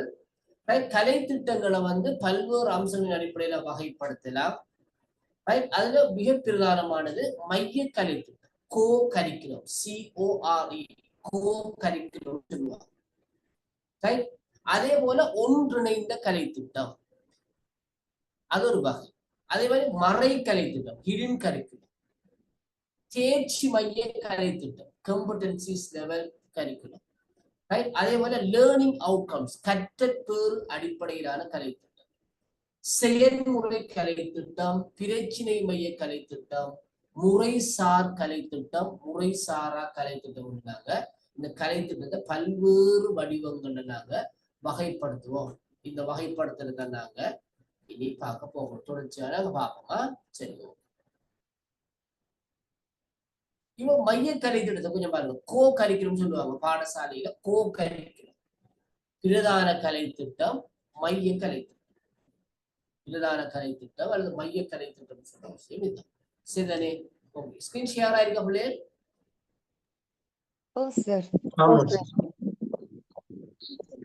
மைய கலை திட்டம் வலுவான கல்வி அடித்தளத்தை உருவாக்கக்கூடிய வகையில் அவசியமான பாடங்களை உள்ளடக்கியதே மைய கலை திட்டமாகும். கல்வியில ஒரு வலுவான அடித்தளத்தை உருவாக்கக்கூடிய வகையில அத்தியாவசியமான பாடங்கள் என்று நாங்க நம்பக்கூடிய பாடங்களை மையமாக கொண்ட கலை திட்டத்துக்கு பேர் தான் மைய கலை திட்டம். ரைட்? அவங்க மைய கலை திட்டத்துல பாருங்க, கணிதம் மிக முக்கியமான பாடம், விஞ்ஞானம், எழுத்து, தொடர்பாடல், வாசிப்பு, சமூக விஞ்ஞானம் போன்ற பாடங்கள் இது மைய கலை திட்டத்துல உள்ளடங்குகின்ற பாடங்கள், மிக பிரதானமான பாடங்கள். ரைட்? மைய கலை திட்டம் என்பது மாணவர்களுக்கு அடிப்படை கல்வியை வழங்குவதுடன் மாணவர்களுக்கு தேர்ந்தெடுக்கப்பட்ட கற்கை நெறிகளால் குறை நிரப்பப்படுவதுடன், மாணவர்களுக்கு தேர்ந்தெடுக்கப்பட்ட கற்கை நெறிகளால் குறை நிரப்பப்படுவதுடன் மாணவர்களின் ஆர்வங்களை கண்டறியவும் மேலும் சிறப்பு கற்கைகளை தொடரவும் அனுமதிக்கக்கூடிய ஒரு கலை திட்டத்தால் இந்த மைய கலை திட்டம் சொல்லும். அதாவது இந்த கலை திட்டம் அப்படியே நீண்டு கொண்டு அதிகரித்து கொண்டு செல்லும். விளங்கிட்டா அட்வான்ஸ் லெவல்ல படிச்சுட்டு அங்கே வந்து யூனிவர்சிட்டி அங்கே மாஸ்டர்ஸ் அடுத்த பிஹெச்டி லெவல் வரைக்கும் அப்படி டெவலப் ஆகிட்டு போகக்கூடியதா இருக்கு மைய கலைத்திட்டத்தில் உள்ள பாடங்களா.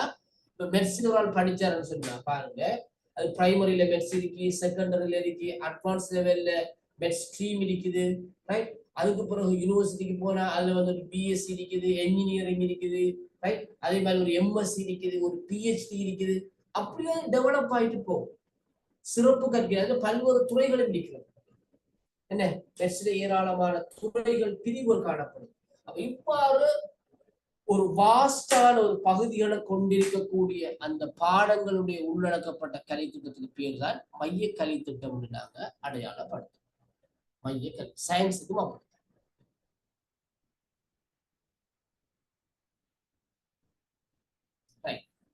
அவங்க மைய கலை திட்டத்துல இயல்பு பார்த்தோம்னு சொன்னா அடிப்படை பாடங்களை கொண்டது. கட்டாய பாடம் அடிப்படை பாடம் சொல்லுங்க, அந்த பாடங்களை கொண்டதாக இருக்கு. இதுவே பாட உள்ளடக்கம் மிக பரந்தளவிலானதாக இருக்கு. அதிகமான சப்ஜெக்ட் கண்டென்ட்ஸை கொண்டிருக்கு. அடுத்த தரநிலைகள் காணப்படும். கிரேடிங் சொல்லுவாங்க. கிரேடிங் அதிகமாக இருக்கு. அடுத்து பொதுவான கற்றல் நோக்கங்கள், எந்த பிரதேசம், எந்த மாணவர், எந்த சமூகம் இல்ல, முழு பேருக்கும் பொதுவான கற்றல் நோக்கத்தை கொண்டதாக இருக்கு. தொடர் கற்கைகளுக்கான அடிப்படை நான் சொன்ன மாதிரி இந்த பிரதானமான இந்த மைய பாடங்களை தழுவி மேற்படிப்புக்கு ஏராளமான சந்தர்ப்பங்கள் எல்லாம் இருக்கிறது. அதே போல கல்வி கண்ணோட்டம் காணப்படும். கற்றல் சார்ந்த விடயங்களை அடிப்படையாக கொண்டதாக இந்த மைய கலை திட்டம் காணப்படுது. மைய கலை திட்டத்தை இயல்பாக பண்பாக காணப்படுகிறது. சரியோ? ஓகே.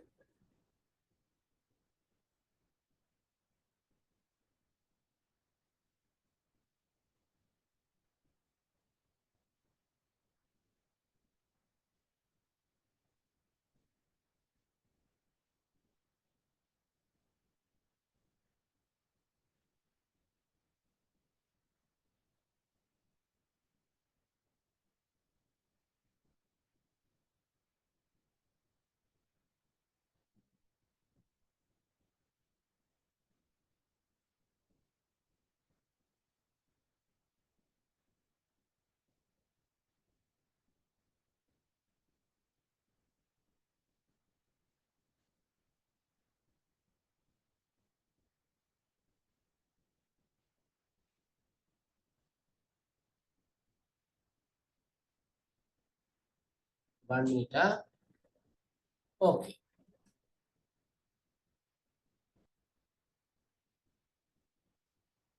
இப்ப மைய கலை திட்டத்துல முக்கியத்துவம் பார்த்தோம்னா இது மாணவர்களுக்கு அடிப்படையான அறிவு வழங்கும். கணிதம் பற்றிய, எழுத்து பற்றிய, வாசிப்பு பற்றிய, இந்த உலகம் பற்றிய அடிப்படையான அறிவை வழங்கக்கூடிய பாடங்களுடைய கலை திட்டமாக இருக்கு. இரண்டாவது விஷயம் வாழ்க்கைக்கான தயார்படுத்தல்கள். ஒரு மாணவனை ஒரு பிள்ளைய வாழ்க்கைக்கு தயார்படுத்துவதற்கான எல்லா விடயங்களும், உதாரணமாக கணிதம் எடுத்துக்கொண்டப்பட்டா கொடுக்கல் வாங்கல்கள் ஈடுபடுறது, பணம் பரிமாற்றத்தில் ஈடுபடுறது, இவ்வாறான அடிப்படையான விடயங்களுக்கான விளக்கத்தை கொடுக்கும். அதே போல சமூக விஞ்ஞானங்கள் எடுத்து பார்த்தோம்னா கலாசார கல்வி அறிவு, எங்களுடைய கலாசாரம், பாரம்பரியம், விழுமியம் போன்றவற்றை வலியுறுத்தக்கூடிய விஷயங்கள் இருக்கு. அடுத்து உறுதியான தன்மை, காலாகாலமாக எவ்வாறு நாங்கள் கூட்டுகின்றோம், கழிக்கிறோம், பெருக்கிறோம், கணித செயற்படலாம், அது கான்கிரீட்னஸ், தொடர்ச்சியானதாக உறுதியானதாக இருக்கு. அடுத்து நெகிழ்வுத்தன்மை மற்றும் சிறப்புத்தன்மை. இதுல சில பாட உள்ளடக்கங்கள் நெகிழ்வுத்தன்மை கொண்டதாகவும் சிறப்புத்தன்மை கொண்டதாகவும் இருக்கு. அடுத்து தொழிலுக்கு தயார்படுத்தக்கூடிய தொழில் தயார் நிலை கொண்டதாகவும் இந்த மைய கலை திட்டத்திலே பாட உள்ளடக்கம் காணப்படும். அடுத்து கல்வியில அனைவரும் சமமானவர்கள், கல்வியின் சமத்துவம், வாய்ப்பு சமத்துவம் என்கிற வலியுறுத்தக்கூடியதாக இந்த மைய கலை திட்டம் வந்து காணப்படுகிறது. அடுத்த வடிவம் தான் ஒன்றிணைந்த கலை திட்டம். மையக்கல்வி கோ கரிக்குலம். அப்ப பாடசாலைகள்ல பிரதானமான பாடங்கள், அந்த மைய பாடங்கள் சொல்லப்படுகிற பாடங்களும் அவற்றோடு தொடர்பான விடயங்கள்ல இடம்பெறுகின்ற செயற்பாடு எல்லாவற்றையும் உள்ளடக்கியதாக அந்த மைய கலை திட்டம் காணப்படும். ஒன்றிணைந்த கலை திட்டம் என்று பாருங்க, பல்வேறு பாட பகுதிகளை ஒன்றிணைத்து பல் பாடத்துறை கற்றலை வளர்த்து அறிவின் ஒன்றிணைப்பை ஏற்படுத்தவும் கல்வி அனுபவங்களை வடிவமைக்கவும் உதவும் கலை திட்டம் ஒன்றிணைந்த கலை திட்டம். சரியா? அது என்ன சொன்னா, உங்களுக்கு விளங்கக்கூடிய பாசையில சொல்லலாம், பல பாடங்களை ஒன்றிணைத்து ஒரு பாடமாக்கும். உங்களுக்கு ஞாபகம் இருக்கோ தெரியல, இப்ப சமூக கல்வின்னு ஒரு பாடம் இருக்குதா? இல்ல சார், மூணும் தனித்தனியா முதல் சமூக கல்வியாக இருந்த பாடம் இப்ப என்னென்ன பாடமா பிரிஞ்சிருக்குது? History, geography, civics. Yes, very good. History, geography, civics. அப்ப ஹிஸ்டரி, ஜியோகிராஃபி, சிவிக்ஸ் இந்த மூணையும் சேர்த்து சமூக கல்விங்கிற பாடமா கொண்டு வரதுக்கு பேர் தான் ஒன்றிணைந்த கலை திட்டம்.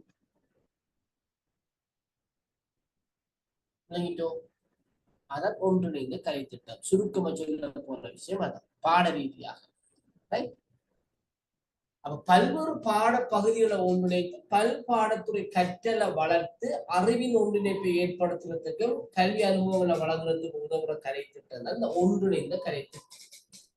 பாடங்களை தனித்தனியாக கற்கும் மரபுசார் அணுகுமுறைகளுக்கு அப்பால் சென்று ஒவ்வொரு பாடத்துறைகளுக்கு இடையிலான கருத்துள்ள இணைப்புகளில் கவனம் செலுத்தும் கலை திட்டமா.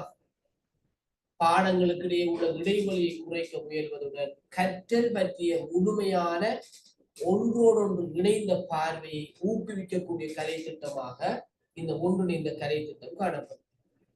இது ஒவ்வொரு பார்வைகள் மூலம் உலகை நோக்குவதற்கு மாணவர்களை ஊக்குவித்து தொடர்ந்து உருவாகி வரும் உலகளாவிய விரிவின் சிக்கல் தன்மைக்கு மாணவர்களை தயார்படுத்துகிறது. இங்கு பாடங்களை பிரிக்காமல் எல்லா விடயங்களும் ஒன்றிணைத்து கற்பிக்கப்படும். தனித்தனியை பிரிச்சு போகாமல் எல்லா பாடத்தையும் ஒன்றிணைத்து கற்பிக்கிறது. இப்ப பிரைமரிக்கு சுற்றாடசார் செயற்பாடு ஒரு பாடம் இருக்க உங்களுக்கு தெரியும். அதுவும் இந்த ஒன்றிணைந்த கலை திட்டத்துக்குரிய பாடம் தான். ஏன் அதுக்குள்ள பாத்தீங்கன்னு சொன்னால் விஞ்ஞான ரீதியான தகவல்கள், சமய ரீதியான விஷயம் இருக்கு, வரலாறு சார்ந்த விஷயம் இருக்க இல்லையா, எல்லாம் சேர்த்தானே இருக்கு. சுற்றாடசார் செயற்பாடு நாம் இளைஞர் பாடத்தை பார்த்தோம்னா கலாச்சாரம் சார்ந்த விஷயம், சமயம் சார்ந்த விஷயம், எமது சூழலில் உள்ளவைன்னு சொல்லி பார்க்கக்குள்ள விஞ்ஞானம் சார்ந்த விஷயம் இருக்கு. அதே மாதிரி இந்த கோள்கள், சூரிய குடும்பத்தை பத்தி படிக்கிற விஞ்ஞானம் சார்ந்த விஷயம். அப்ப இதான் இந்த ஒன்றிணைந்த கலை திட்டத்துல உள்ளடங்குற விஷயத்துக்கான உதாரணம், எளிமையான உதாரணம் இது.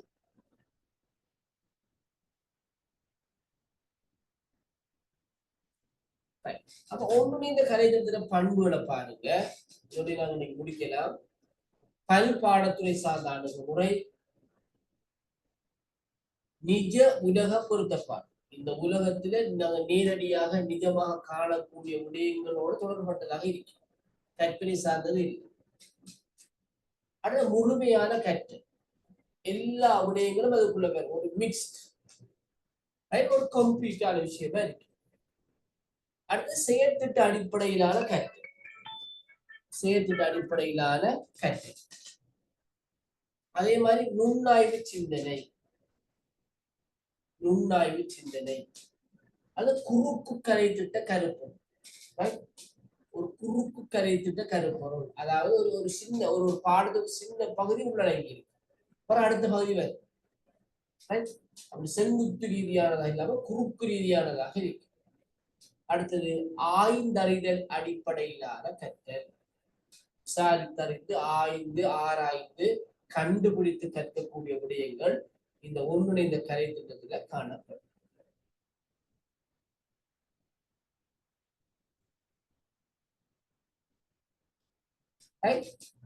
இப்ப நாங்க பார்க்க போற கடைசியாக இந்த ஒன்றிணைந்த கலை திட்டத்துடைய நன்மைகள்.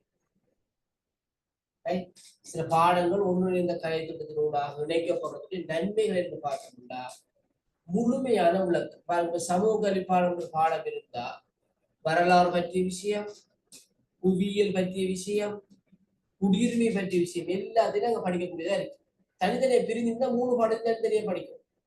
முழுமையான விளக்கம் இந்த பாடத்தை கற்பதால, அந்த கலை திட்டத்தை கற்பதால ஒரு எளிமையா விளங்குறதுக்காக அந்த உதாரணத்தை சொல்றேன்னா, அந்த கலை திட்டத்தை கற்பதால எங்களுக்கு கிடைக்கும். 2வது மேம்படுத்தப்பட்ட ஈடுபாடு. மாணவருடைய ஈடுபாடு மிக உயர்வானதாக இருக்கு. 4 வேறுபட்ட அம்சங்களுக்கு கூட காணும். அதே மாதிரி நுண்ணாய்வு சிந்தனை திறன். மாணவர்கள் நுணுக்கமாக ஆராய்கின்றனர், நுணுக்கமாக சிந்திக்கின்ற திறன் வளர்ச்சிகளை பாட தொடர்பு காரணமாக. அடுத்தது இடம் மாற்றத்தக்க திறன்கள். ஒரு பாடத்தை பயன்படுத்துற விஷயத்தை இன்னொரு பாடத்துல பயன்படுத்துறாங்க, இன்னொரு இடத்துக்கு நாங்க மாத்தி அந்த திறனை பயன்படுத்துறோம். நிஜ உலக பிரயோகம். இப்ப நாங்க ஞாயிற்று தொகுதிங்கிற விஷயத்தை நாங்க படிச்சோம்னா நாங்க நிஜ உலகத்திலே பார்க்கலாம். நாங்க என்ன, எமக்கு அண்மையில் உள்ள கோள் வெள்ளி, செவ்வாய் என்பது சிவப்பு நிற கோள். அப்ப இப்படியான விஷயங்களை நாங்க நிஜ உலகத்தை பிரயோகிக்கக்கூடியதாக இருக்கு. அடுத்து உலகளாவிய நோக்குகை. ஒரு வேர்ல்டு விஷன், ஒரு உலகளாவிய பார்வை ஒன்று இருக்கு இந்த பாடம், இந்த கலை திட்டத்தில். அடுத்தது வாழ்நாள் நீடித்த கற்றல் விஷயம், வாழ்நாள் நீடித்த கற்றல். அடுத்தது இறுக்கமான ஆசிரியர் மாணவர் தொடர். இவற்றை கொண்டதாக இந்த ஒன்றிணைந்த கலை திட்டம் காணப்படுகிறது. சரியோ? ஓகே, இத்தோட நாங்க இந்த கிளாஸ் நாங்க முடிச்சு கொள்வோம். இன்ஷா அல்லாஹ் நாங்க அடுத்த கிளாஸ் ஒன்றுல நாங்க நாளைக்கு இன்னைக்கு போறபடியா நாளைக்கு பார்த்துக் கொள்வோம். நாளைக்கு 12ஆம் தேதி நாளைக்கு முடிக்கிறது கிளாஸ். நாளைக்கு இந்த தொடர்ச்சியை நாங்க பார்ப்போம். கொஞ்சம் உங்களோட பங்கு பற்றினோட அந்த கிளாஸை செய்யணும். கொஞ்சம் கருகலான விஷயங்கள்லாம் கூட கலை திட்டத்துல. ஓகே, இந்த கிளாஸ் முடிஞ்சு கொண்டிருந்த எல்லோருக்கும் நன்றியை கூறி நான் விடைபெறுகிறேன். அடுத்த கிளாஸ் சந்திப்போம். அஸ்ஸலாமு அலைக்கும். வணக்கம். Thank you, sir. Good night. Thank you, sir.